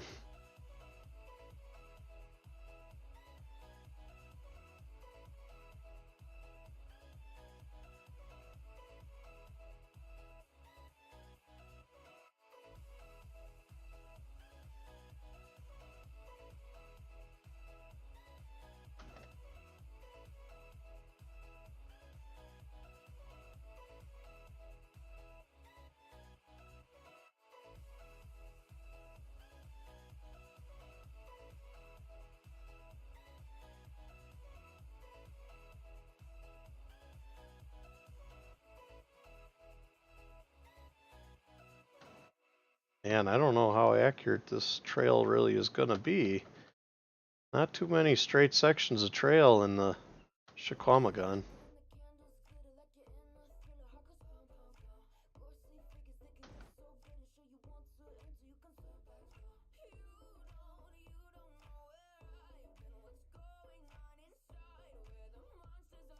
But I can only go with the information I'm given, you know, until I get out there and run this trail myself. This is the way it's gonna have to be for folks. I can't really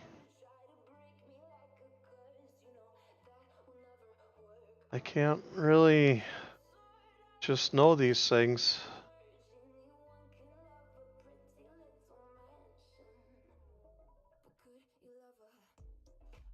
Okay. So swap to this before I screw up this track. So we decided that this, here, let's kind of get a little bit based on the best info we have, which is this map. This appears to be the way it runs. Blockhouse 182, Singer, City Wells. And then if we zoom out here, this is the city of Park Falls. And what we discovered is it would appear that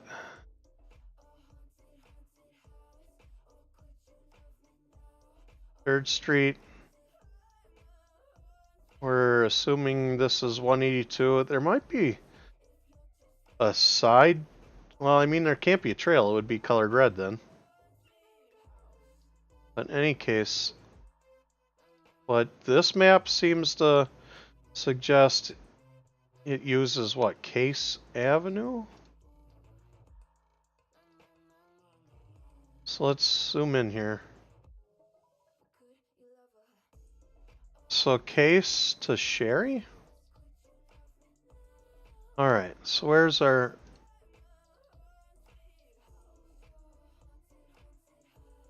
Let's split our track here. And where else is it screwed up? Let's split our track here. We're going to delete this track and we're just going to make a new one. Okay.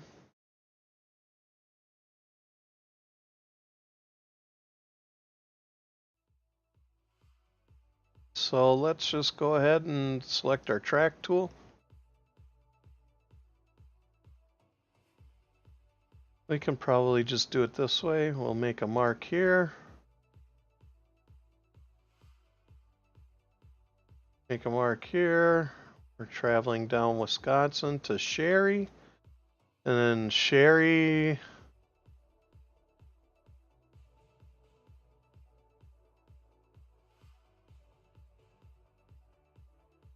To, I believe, Cedar, correct?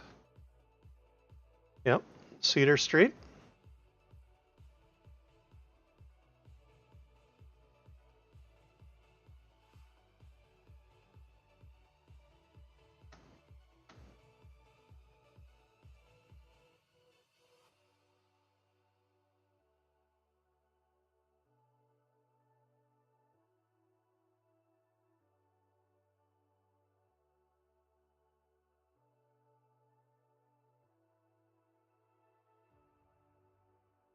Alright, we're just going to assume this goes off onto this trail right around here.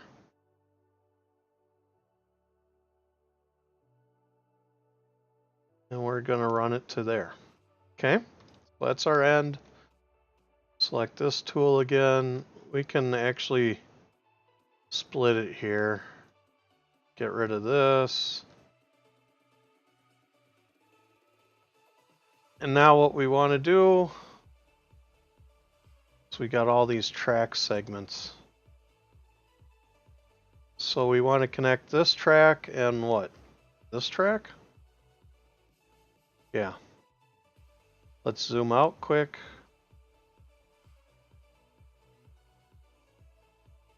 Join selected tracks.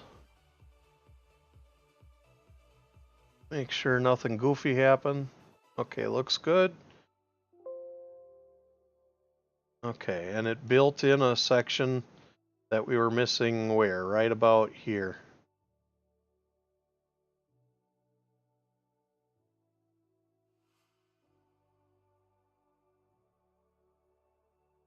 Okay, now we want to do the same thing here. We're going to select, what is this, 181 and 180.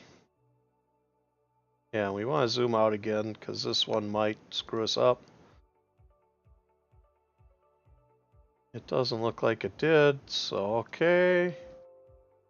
Yeah, we don't need the originals.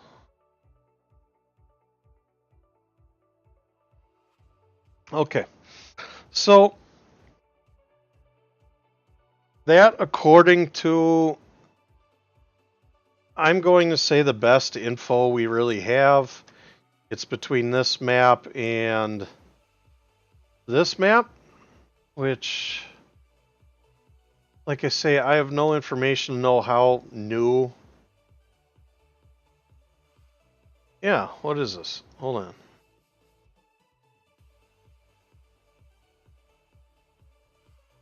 Okay, so this map is from 2012.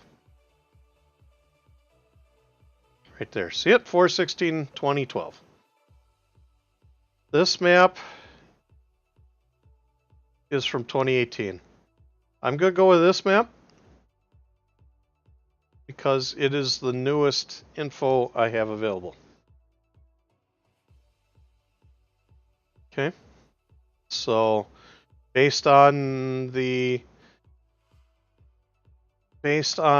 map, we're correct. So that's, like I say, I can't do any better than that for this situation. It is what it is.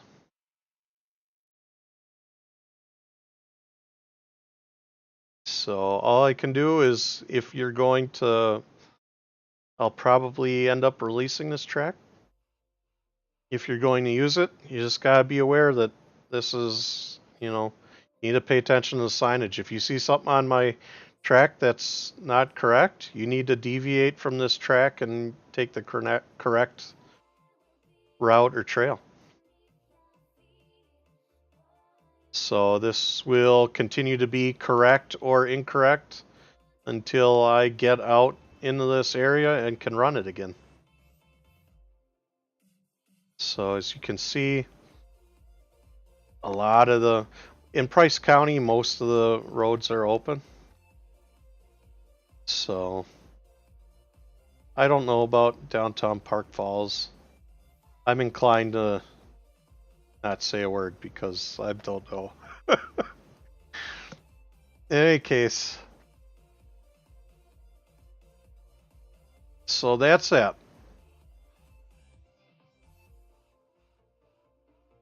We're going to close this out. I'm trying to decide if I want to save this. It's really not accurate. So I'm going to save it, but it's not accurate.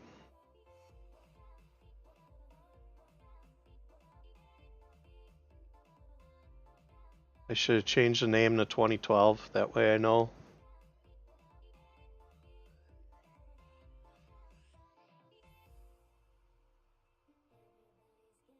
I wish I could point you to where I got this this map. This was the 2018-2019 map. Unfortunately, I don't know that off the top of my head. You might want to just try and Google. Let's do that. Let's do it as a family here.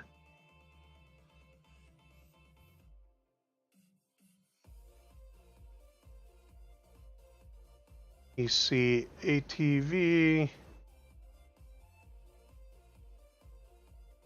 trail map.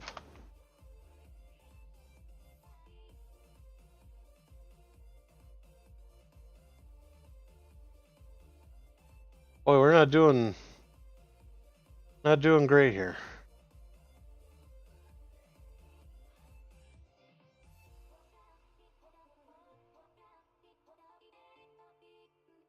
Map for visitor guide.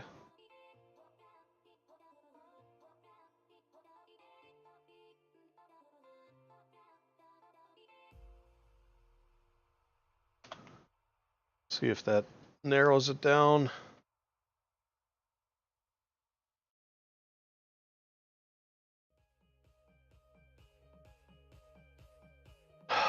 It's not looking good.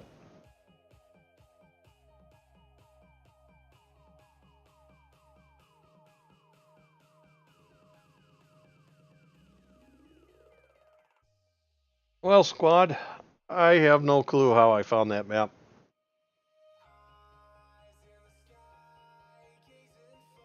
Uh-oh. Oh boy.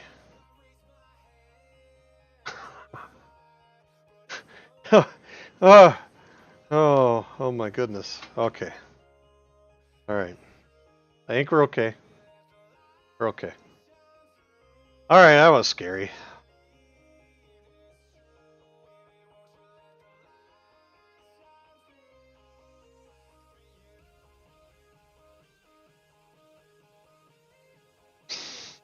Okay, so this is the connection we're going to assume they use. So we're going to go ahead and highlight this track. And we're going to clip it off. Let's clip it here.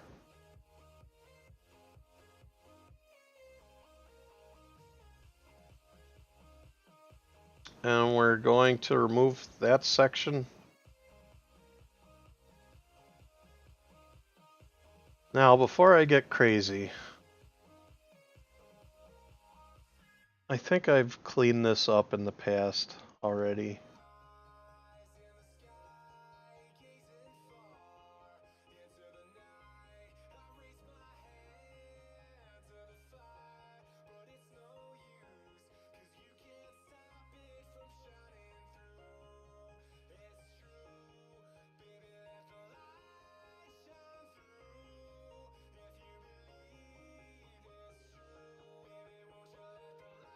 This looks pretty good. So I'm going to invert this track and hope we get it right. So I don't know whether it's a number-based system. Is this how we do it?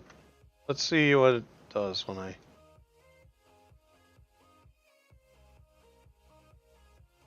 don't see any lines. I think it's safe. Okay.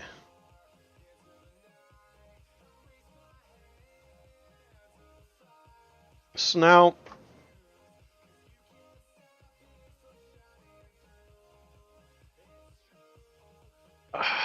I think this is honestly pretty clean. I don't like that I'm not making this a direct connection, but I just don't feel good about the options here. So I really just want to encourage them to kind of choose their own adventure when it comes to this segment at Sailor Lake. Either they take here, let's color this different. I hate this dark gray in the first place. We'll color it green. I don't really like green either, but you know, it is what it is.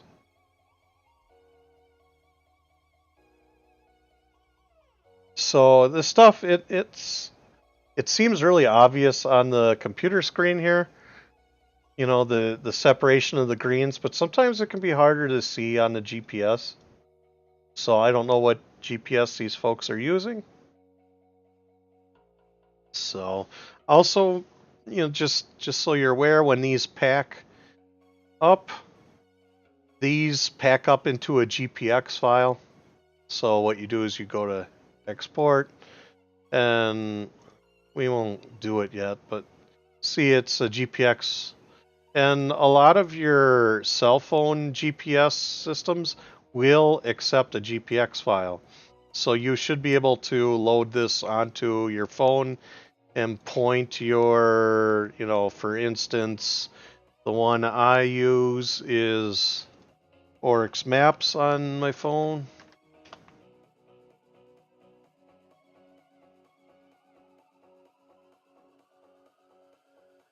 So you can get this on the Google Play Store. He also will just skim this to make sure. I think he makes it available for free.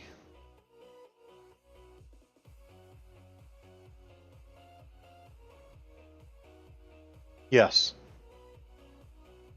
So this individual who currently maintains this app, he offers it on Google Play.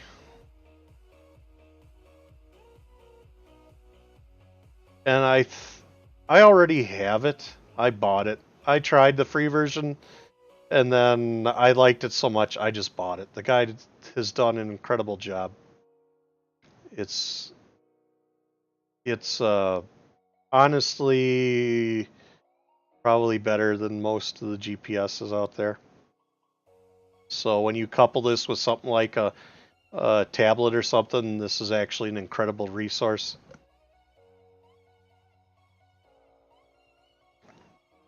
But in any case, he also, I passed it again. If you don't want to pay for it, or if you want to try it, you can download it right here for free. So the difference is, obviously, if you want to update this, or if you want the latest version, you're going to have to keep coming back to his site, or her site, their site, and you're going to have to download it. If you go and spend the $3 on the Google Play version, then it'll just automatically update, just like any other Google application. So like I say, for me, after trying it, seeing the reviews are very positive about it. I have been extremely happy with this app. I think lifetime trail maps is built off this app. I don't know. I shouldn't say that because I don't know that for a fact, but For some reason, I seem to recall that they did at one time.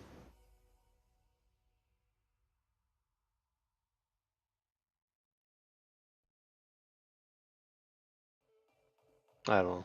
Doesn't really matter. These guys build good stuff too. But in any case, you can go in and load. Let's see here. Does it show?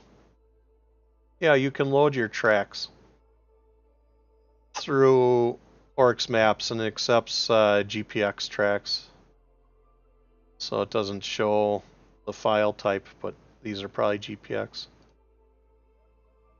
So, like I say, real good app. I've been really happy with it. I still primarily use my GPS, but there are definitely days such as today when I have been following, you know, when I was creating what? When I was looking for the link here, when I zoomed out with my GPS, these roads would go away because it does not have the capability of zooming out that far and producing the detail I needed. So I was looking at Oryx Maps on my cell phone at the same time, which would zoom out just like this computer screen does, and it would still display all these roads. So I'm starting to lean toward preferring a cell phone size to tablet size unit for topography and GPS work, just because the screen detail is pretty significantly better than at least my older GPS. I mean, maybe the newer ones are good, but I don't know. I'm kind of inclined to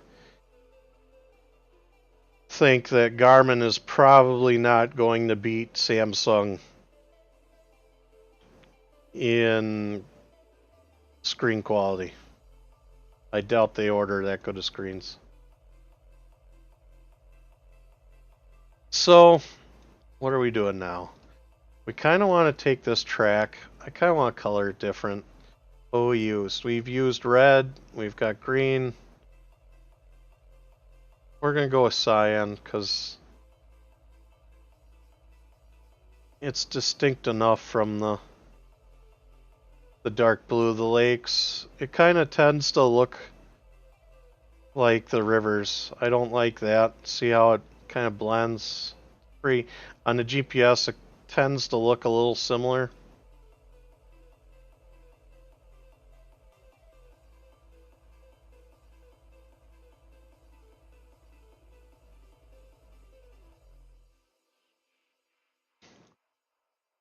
So, where are we at now? We've got ourselves several tracks. We got, what, 5 tracks?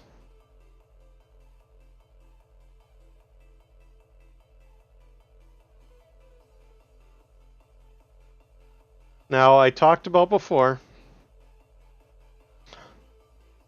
there is a trail section in here that would shorten this ride up kind of significantly, honestly. But I don't have that info here. It would use this County J. And then it would use some of this.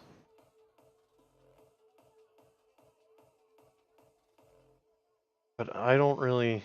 There isn't enough data out there to really show for me to grab that information, I don't think. So I'm inclined to just send them through Arborvita and be done with it. I mean, it is what it is, right? So let's see.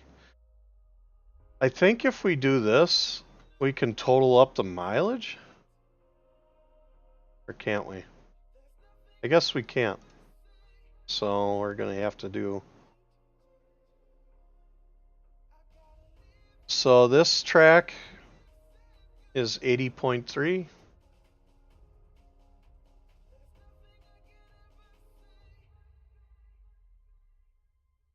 What's that one? 2.1.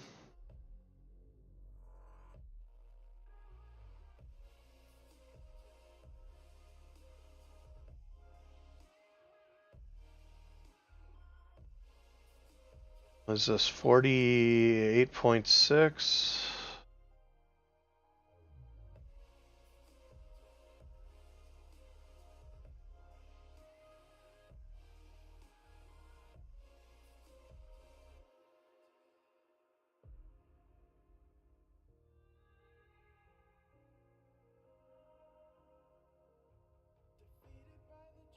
$27.3.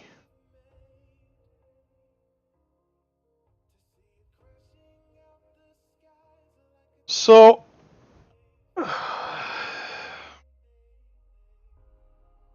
with this being the only kind of weirdo spot, you're looking at about 160 miles from downtown Park Falls to the Michigan border. Okay.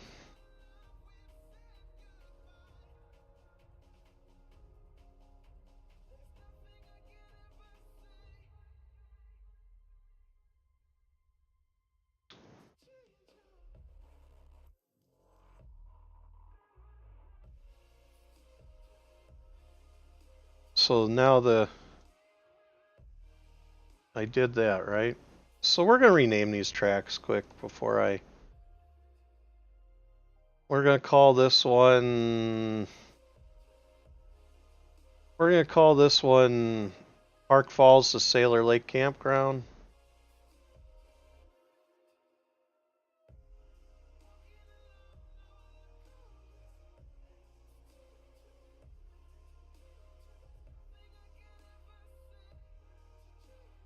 That's good.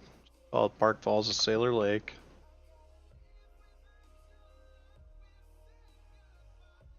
Where's this? So we're going to call this one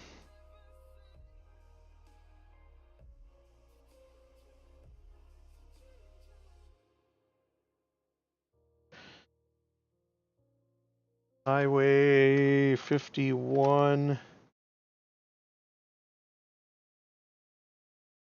E to Land O Lakes.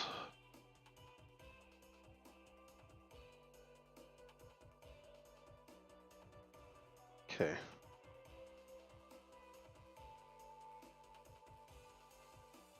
What do we call this? Now it was just there, but it disappeared. Does that say National Forest 139? It does. So that's what we're going to call it.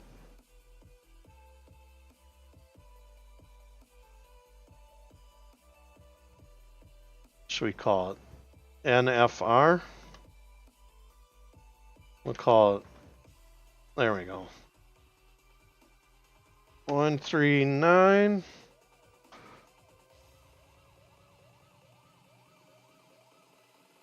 And actually, I know the designation for this trail was...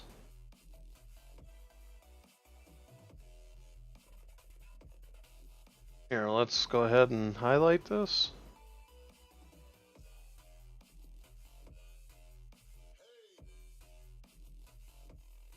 Alright, we're going to call...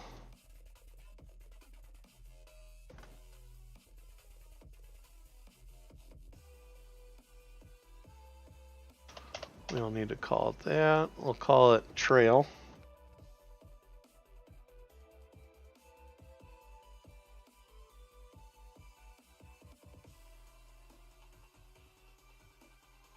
Okay.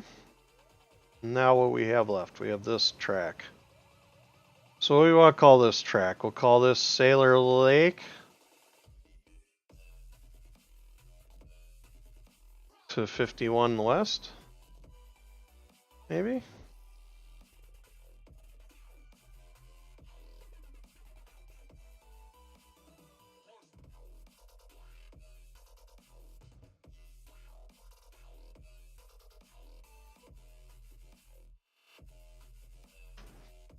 Seem good?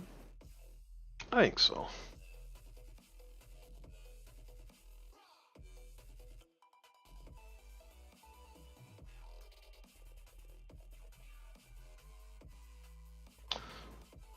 So, now the thing that I will say, we're going to do this quick, just for the lulz.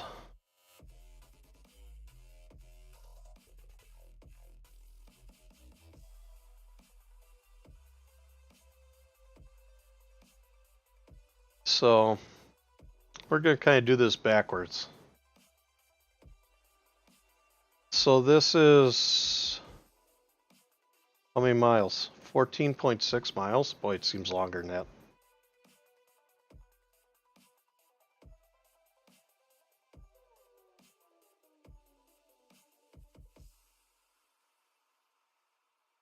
And this one is 48.6.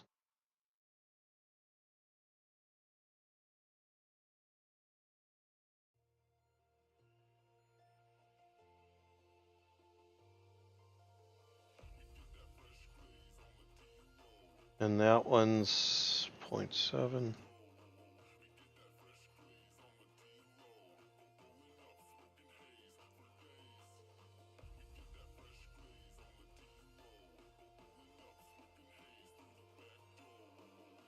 Like 7.3.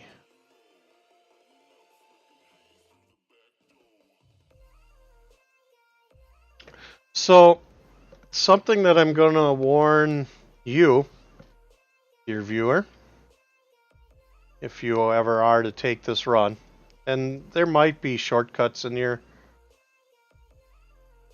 but I don't have that information yet. But what I'm getting at is you're going to want to fill up for sure Park Falls. Absolutely for sure. Because your most reliable source of fuel is going to be within the city here somewhere. And it's going to be here in downtown Lake Tomahawk. So you have 91.2 miles to cover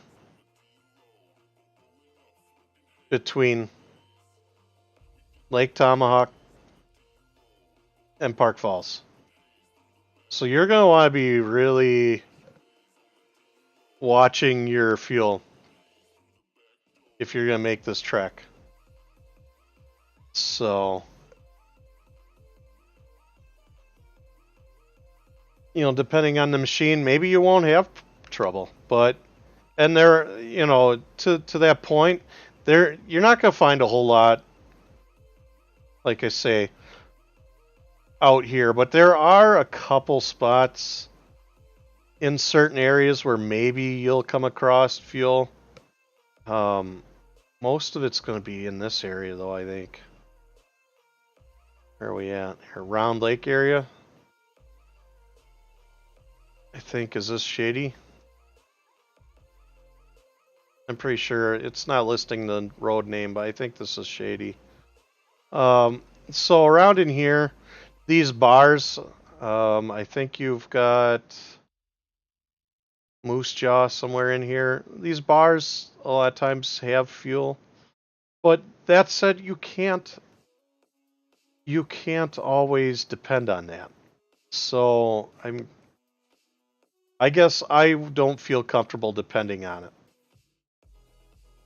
So especially these days with fuel at, you know, $5 or whatever it is, you know, it's just not something that I want to get in the middle of nowhere and try and hunt down fuel. Especially, like I say, this where these businesses are is nowhere near where our system is taking us, and this is probably pretty close to, like I said, there might be some variations you can take in here, but I think largely this is going to be your most efficient path of travel between Park Falls and 51. I don't know. This area is weird. This is kind of the northern part of the Willow. This is technically, a lot of this is Minocqua. Minocqua's a strange town. So a lot of these roads, you're like, oh, this is definitely open. Kennedy's definitely not open. So that's why I drove these today. Is I thought, well, maybe you can connect Cedar Falls Fire Lane and Kennedy Fire Lane. No, these are all gated, so it's not looking good for shortcuts in here. I think they were working on something in this Pier Lake area, but I don't have that information, and I just don't feel comfortable with knowing how weird people are in this part of the township towards ATV. I don't want to have you poking around somewhere that's going to get you in trouble because, like I say, Minocqua's a funny town.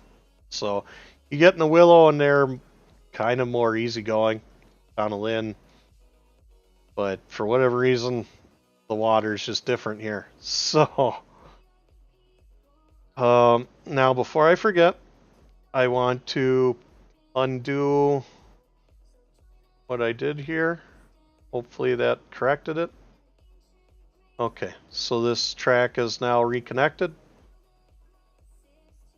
So the only reason I did that is I wanted to come up with this number so that when I ship this out, I'm going to list a note that says that from Park Falls, they have about 91 miles before they find their next fuel stop. Their next dependable fuel stop.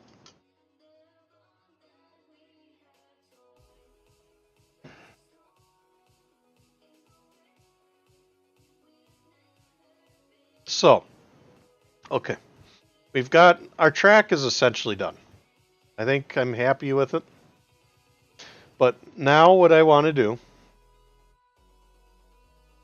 is what? I kind of want to take a look at, segments. And we're going to go back to our internal storage. And we're going to populate our track with these little waypoints to try and give people as much information as I can. So we want to give them Sailor Lake Campground. We want to give them, we'll give them this one.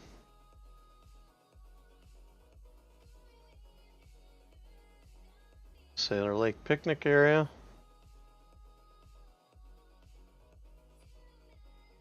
What else we got?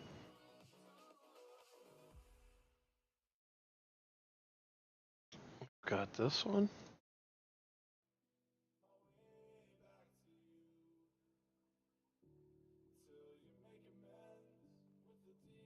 We'll put this one in there, I guess.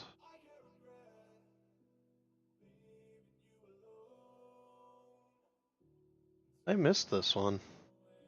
It didn't show up on my GPS, I don't think, but it's on there, obviously. Do I want to include this? We're gonna... I don't know if I want to include that, just because... We're not going to include that for right now. This is actually no longer accurate, so we don't want to give that to anyone. These are accurate. What do I have? 6.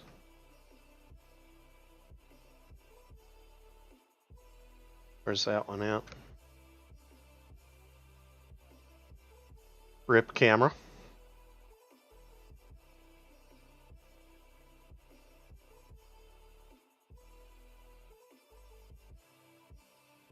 Okay, those for sure are going in here. Are there any that we're missing? Manhart parking. This is a good resource because there's a map there.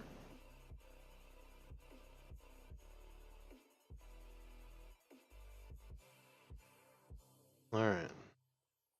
The Forest Riders Snowmobile Club.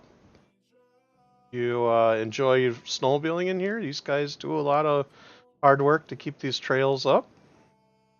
Really enjoy them.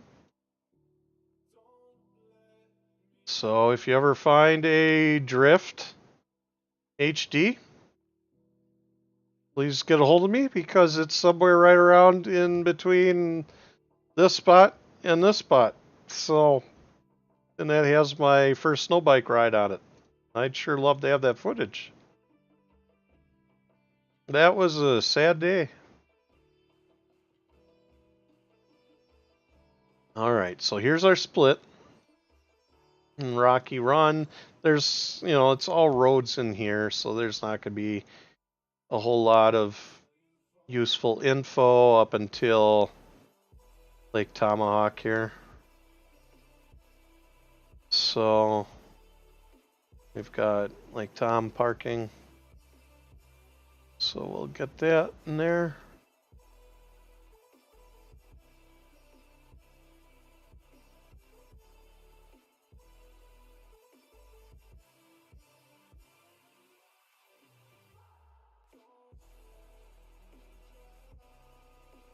Let's see where 826 is. Okay, well,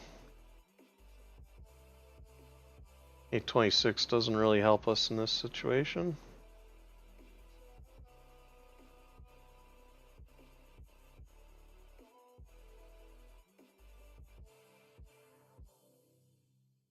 $821 does.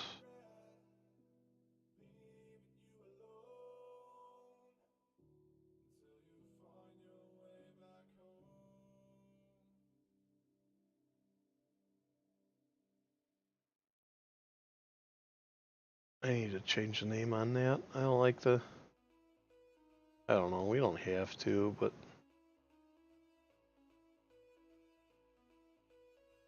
Alright, where are we going? We're going up to... that's not really that useful. This is, though.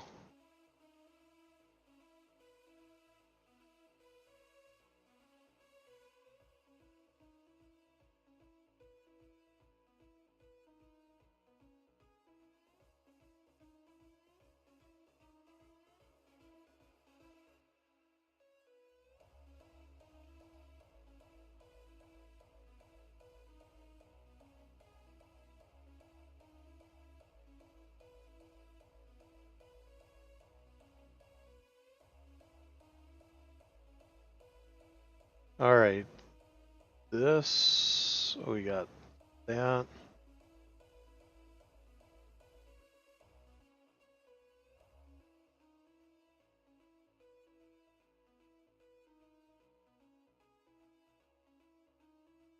Where's 343 at?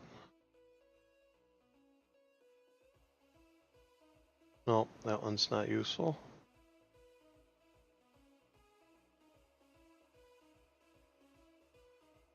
Okay.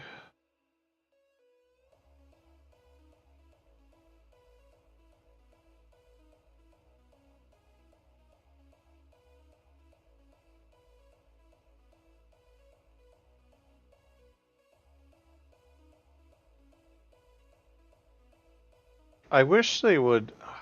There's no tin here. I wish they would add a tin. That's something that I'm kind of working on. I've been talking to the county that Vilas needs to update their tins.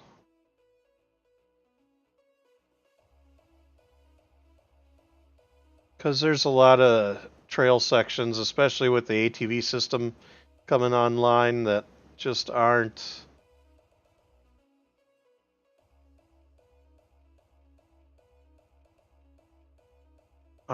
listed with tins. And if it's, let's say if it's sitting here at County C in Ross Lake, I guess it's not as big of a deal because there should be a street sign. But when you get to somewhere in the middle of nowhere, like Vandercook, and this forest road that goes towards Klondike. This should be called Klondike. Trilby's over here.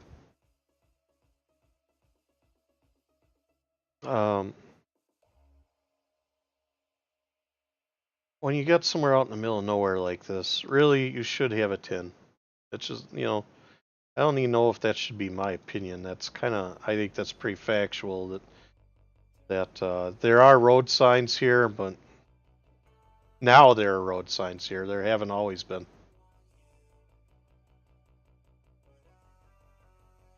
So, okay. So, crossing Ross Lake.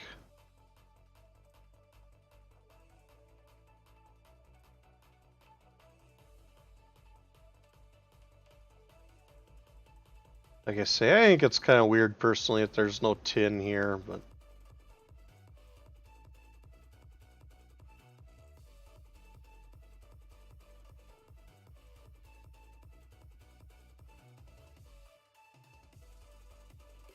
so this was something that never actually occurred. There was some discussion about getting a park and ride over here. This is actually a state parking lot. It's not technically illegal to park there, as far as I'm aware, because the state makes their parking areas open to ATV. The intention was for accessing these lakes in the wintertime, but they never did set a designation for times of year. So that's something to keep in mind, I guess. I don't know that you really want to park there, but you know. So what do we want? We want 60.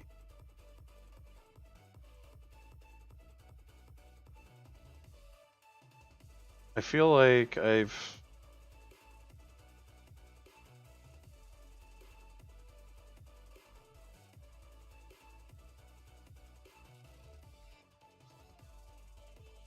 we're gonna change the name of that one.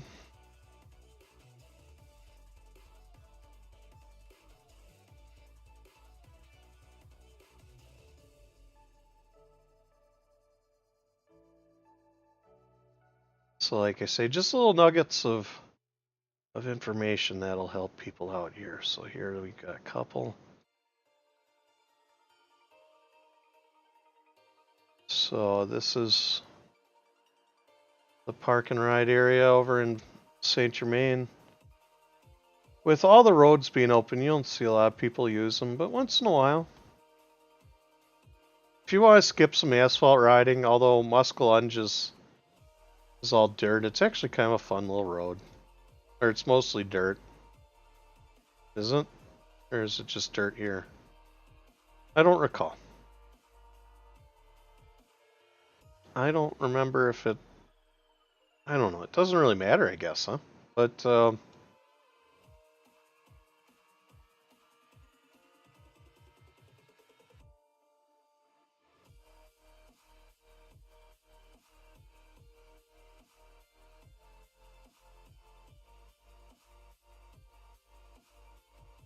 I wish there was a way to make this easier to keep clean. See, here again, there's intersections here out in the middle of nowhere, and you can kind of... I don't think Pincherry's actually labeled very well. Ewald's fairly well labeled out in the woods, but really there should be tins here.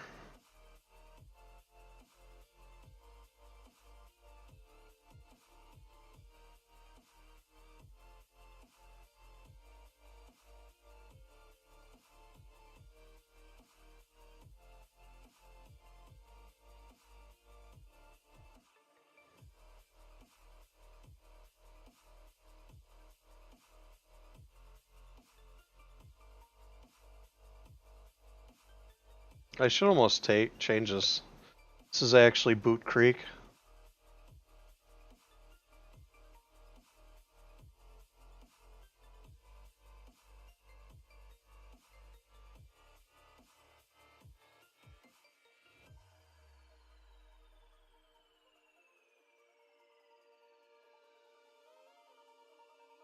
Oh, that's kind of nice to know, I guess.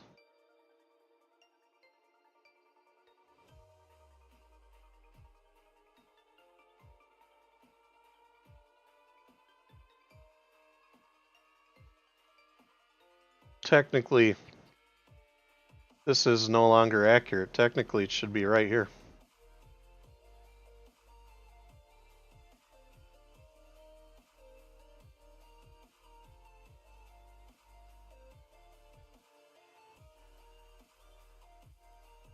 But yeah, I mean, if you look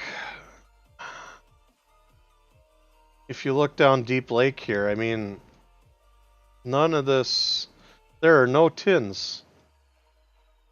I mean, this is a paved road, so it's kind of whatever, but you start getting out in the woods, you get to Deep Lake, and there's just nothing out here. And then this is actually trail. This is our new trail. There's no tin there.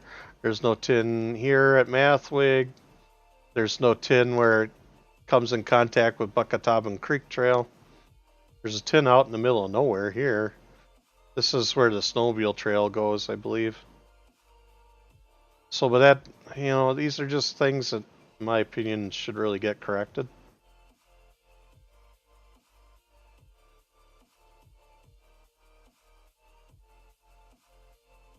Okay, so 710.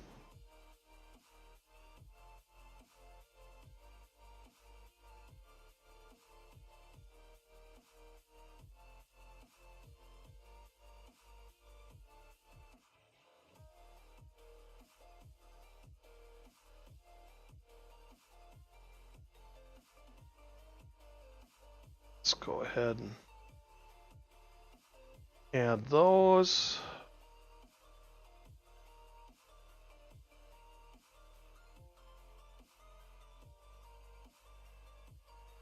I don't know if this is correct. So there's an old trail section. The first year we had our system, the trail went through here. And maybe one of these days we'll be revisiting this, but that's for a story for another time. The trail was relocated to this section here until it goes out to Heart Lake. And so I assume this tin was relocated, but I don't know if that's true. I mean, there's a way we can find out. So what this is Vilas County's mapping. It'll tell you what in the world? There. What happened?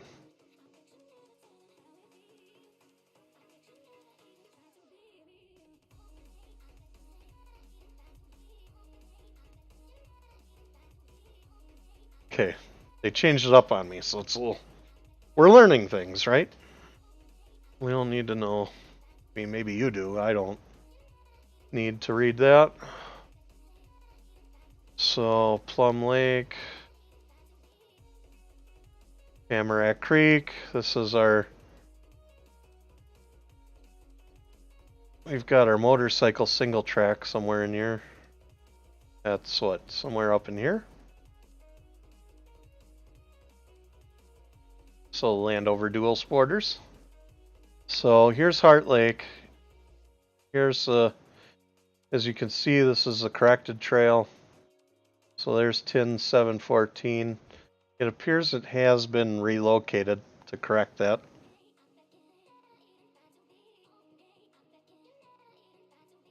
So what we're going to do is we are going...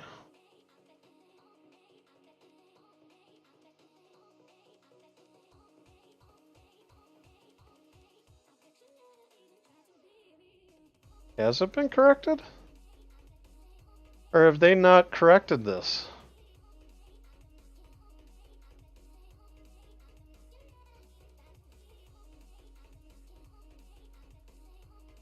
No, they've corrected this. That makes more. Okay.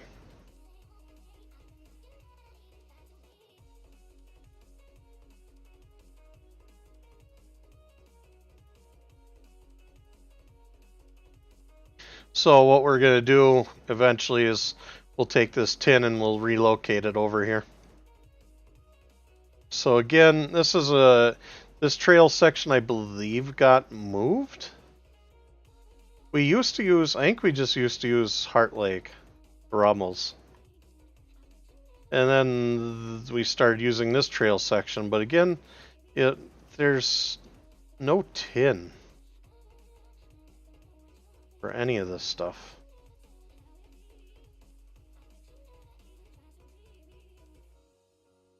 So up here, no tins.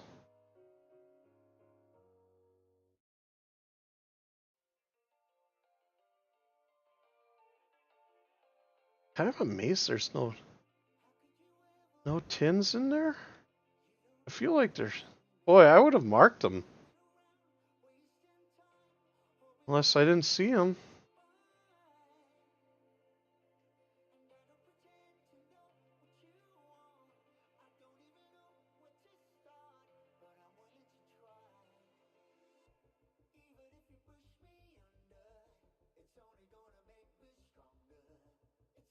Okay.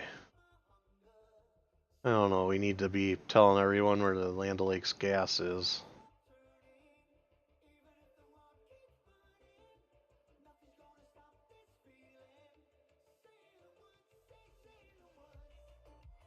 One of these days I need to go clean up the... I feel like I've done that before, where I've cleaned up the stuff on here. Alright, let's zoom out. Boy, this is a mess, huh? It's really hard to read. That's why you break things down like this.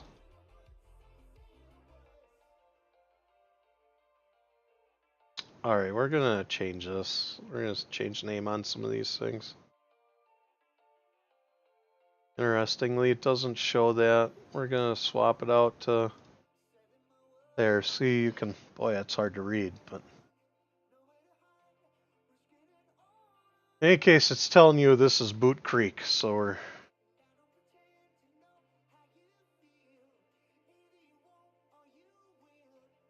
gonna change the name of this. Boot Creek. Let's drop the capitals. There we go. Looks good, huh? Alright. What else did we want to modify? We were gonna move this, the location of this point.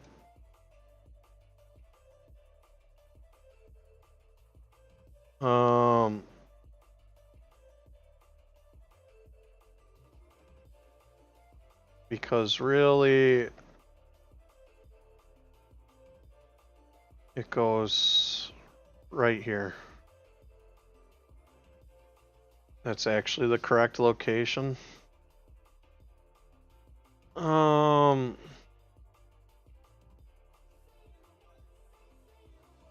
What else did we want to modify? We wanted to modify this.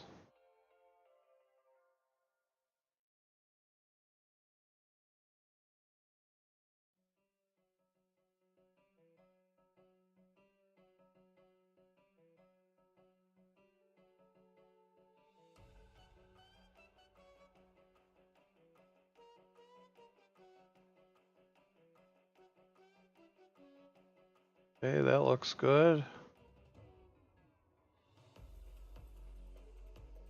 Okay, we want to modify this. We're gonna call this, what?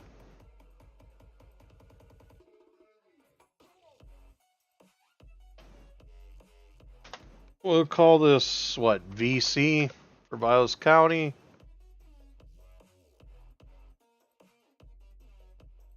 So you have to do this once in a while. I really should do it to all of them. That way it tells people what county they're in if they're paying attention. And a lot of times what I'm running into as I'm mapping these, for instance this one, There's a duplicate of this one somewhere in Vilas. That's why I probably had to write it the way I did. But we're going to modify this. We're gonna call this OC, or no, we'll call it ON for Oneida. So stands for Oneida County. So I'm sure there's duplicates in here of these somewhere. I know I have a duplicate out in this area.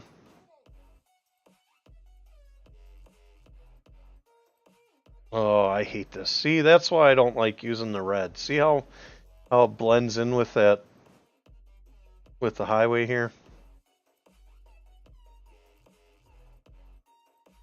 What's it look like with the regular topo?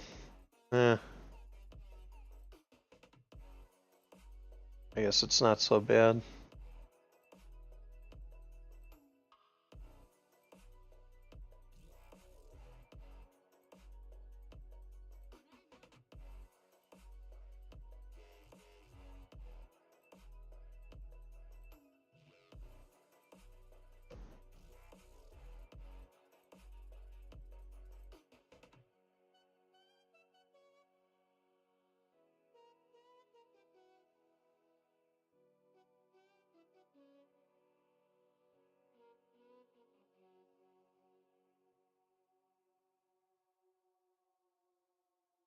Okay.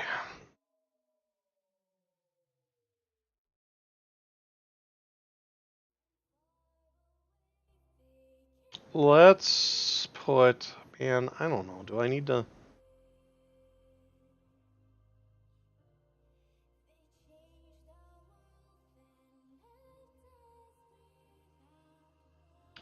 I feel like if I do it here, I need to do it everywhere. I don't know if.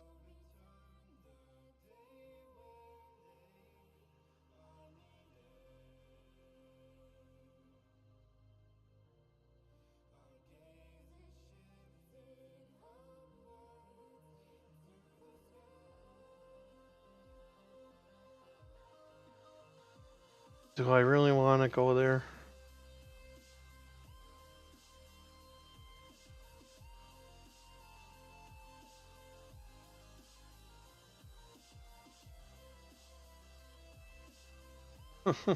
Man,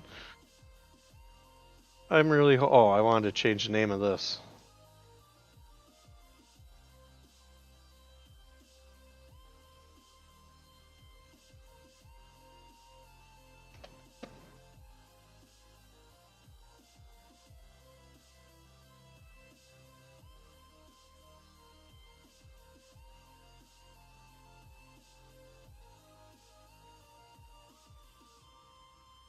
I do like this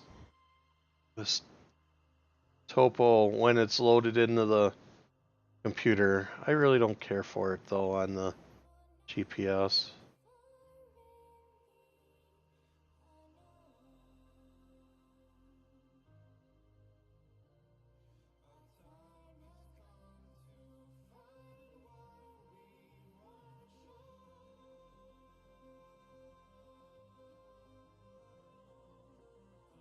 I almost should change this to read the other way.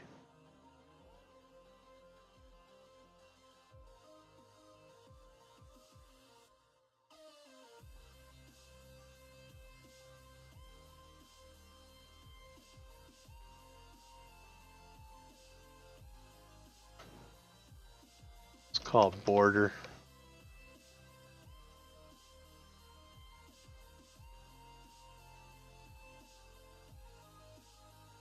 Right? Yeah, I don't know. I think that's fine. Kind of a long name. But whatever, it is what it is.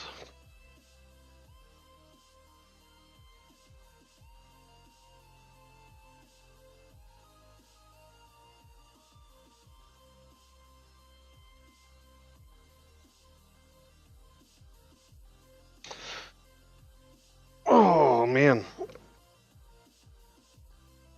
So, well, I don't know if there's much more I can populate into this file.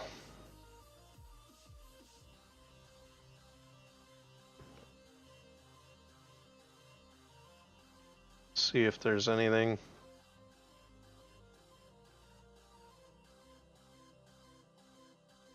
That might be in this one.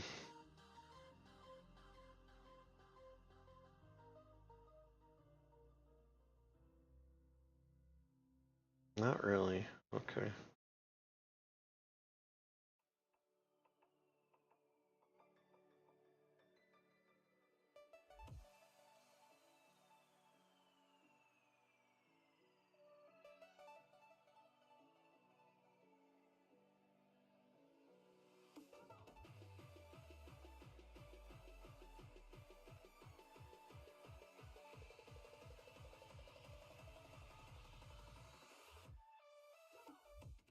So actually, I think now it should be right over here. There's a park and ride.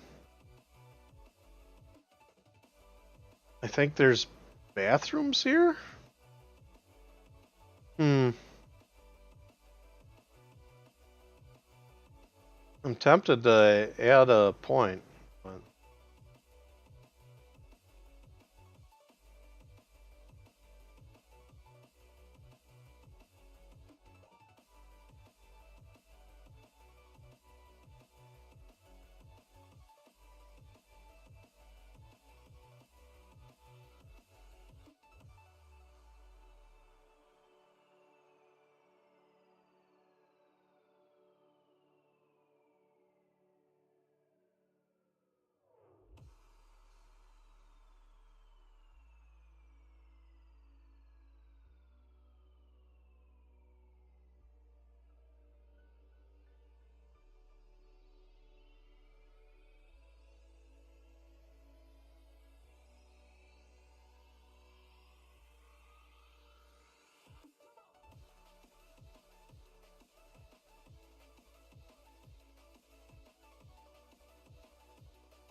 so it looks good. I'm just trying to check everything I can. It sucks when you release this stuff and you tell people about it and then you realize you screwed something up. And so then you're trying to repopulate. You have to go back and update this stuff. And you just have to hope people check back once in a while for the updated version.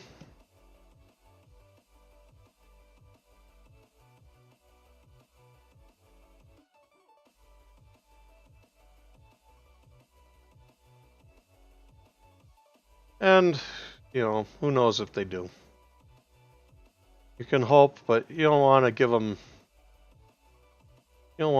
too much trash to work with. You know, people have enough trouble trying to get around areas they don't know, so I don't want to be the guy that screws things up for them. I want them to just enjoy the ride. I don't want them to worry too much, you know.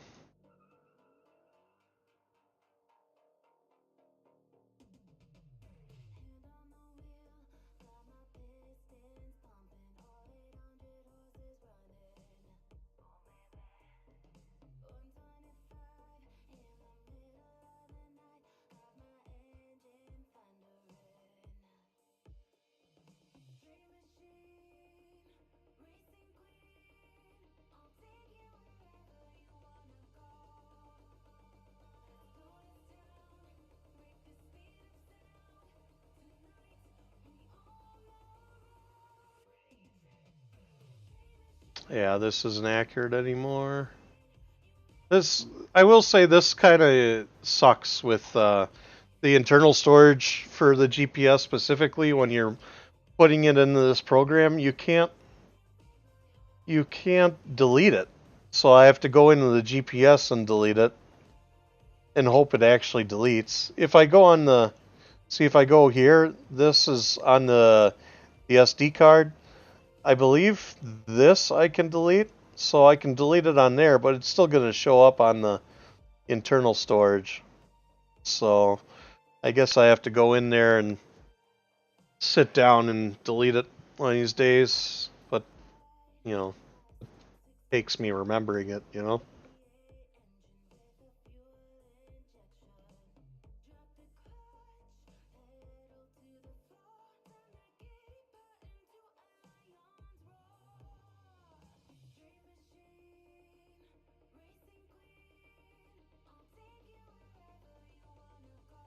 Tempted to put that in there, but see, this is that trail.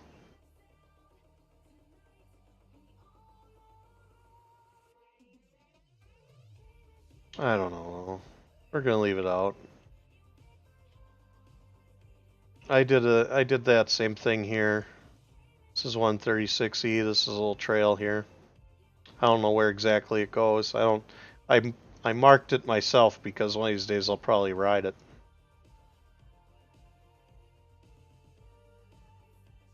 So I do need to get out in this area and ride again. It's pretty fun.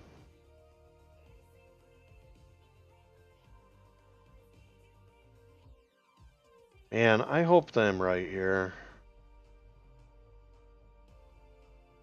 It's possible. I don't think it goes in there. Is that the... Yeah, it doesn't go in like that. Maybe at one time it did, but it doesn't anymore.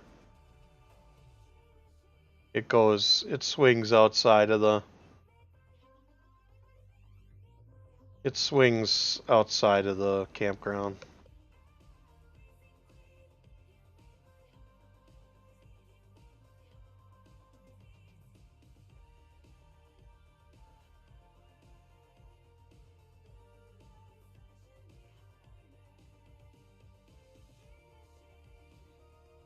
I think they do have tins out here now. One of these days I'll have to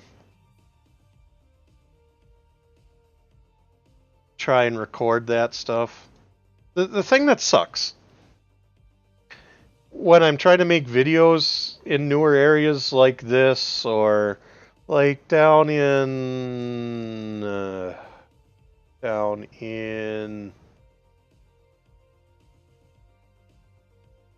down here. So this, I haven't released a whole lot of footage of this yet, just one little video. But the issue with this is you end up, you know, when you're making video, you're going along and you're stopping to input these little nuggets of goodness here. So these are tins in the enterprise system in Oneida County. So, and that's what I put as ENT. So I probably could have changed that. See, once I hop into, so this is a county line here. This is Langley County. This is Lincoln. So when I swapped in the counties, because there is a lot of, you know, there are 300 numbers in Vilas. So to try and get away from goofy, like the default with this GPS, when I get into, when there's another 308, which there is in somewhere in Vilas, it's going to put 3081. And all that's going to do is confuse someone. So I started doing LIN.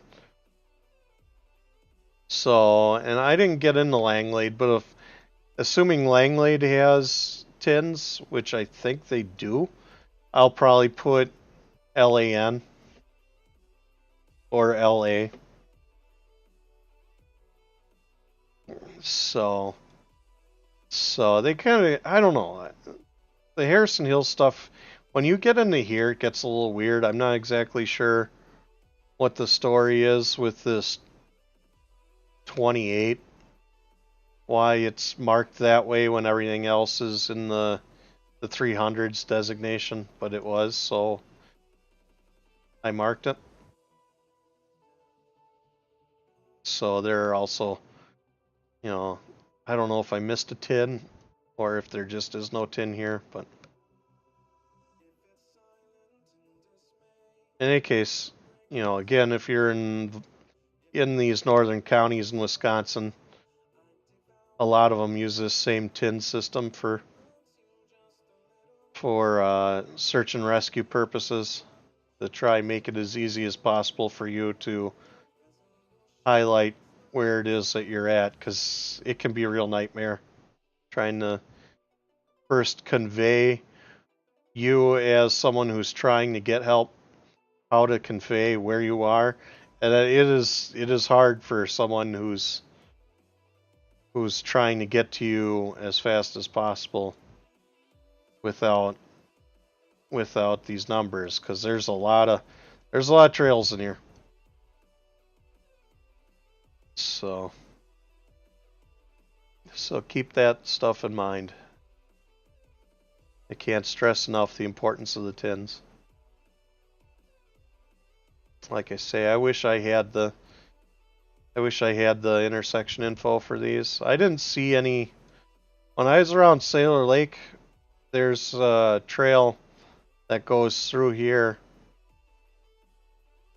and I didn't see the tin info, or I didn't see an intersection number there. I don't know why.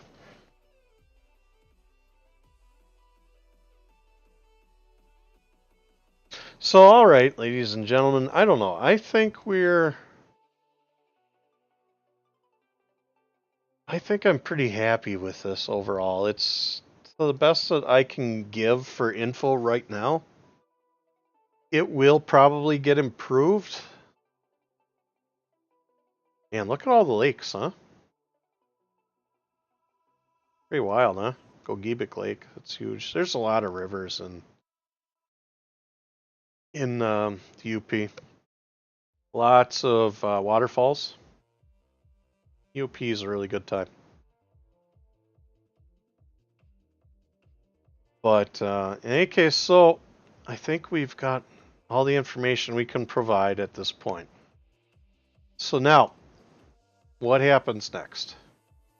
How do we make this into something usable for your GPS or your GPS app for your phone or tablet? So, now that this is all good, here's our list of tracks, points, all those goodies. So what we're going to do is we're going to export Park Falls to Lando.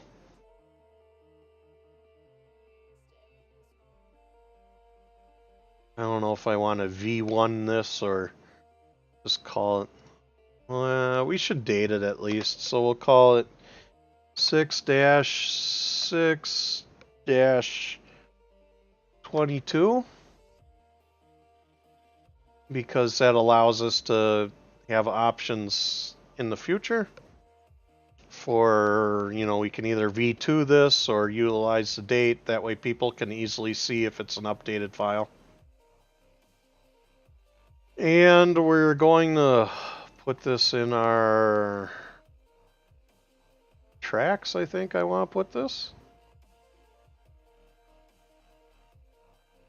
So saved. And then if we go in, no, we don't need to make it big. We can just go to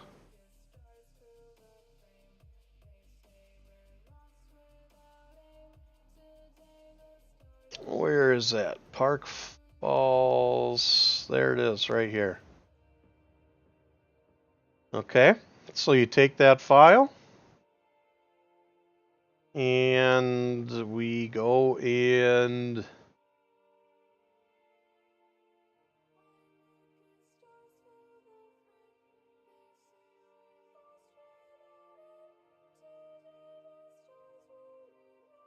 so there's our file. We're going to go to here.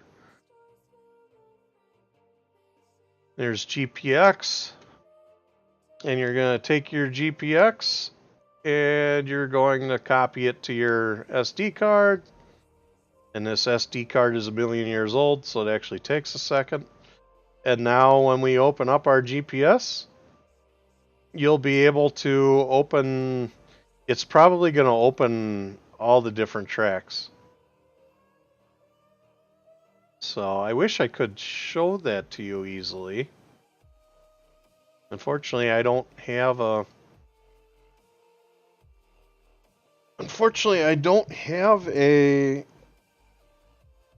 webcam yet. I should get one if I'm going to stream like this, really. But I don't right now, so I can't really show you that this opens on the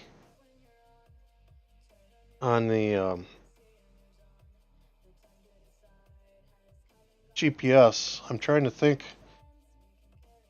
I don't know how I do it. I guess I could have. There's a way to open Android apps on your computer through an emulator, but I don't know. I know I've looked at it before, but I don't think I've ever downloaded it. So, because then I could show you through Oryx Maps, but I don't have that info. So, what I guess I need to do now is we're really done. So, it's a long video. This is probably longer than it needed to be, but I spent a lot of time talking with Arizona Kid. So, and I appreciate him showing up and chatting with me. So that was a good time. So, going forward, if you have any questions or comments or even helpful tips that maybe I don't know about for utilizing this Garmin Basecamp better, let me know. So, but in the meantime, that's our stream. Maybe I'll do more of these in the future. I don't know. I don't know what I'm going to do yet, but I do enjoy it. So, at any rate, thank you all again. And I hope you enjoy this video. I hope you enjoy my riding videos. And I'll see you later.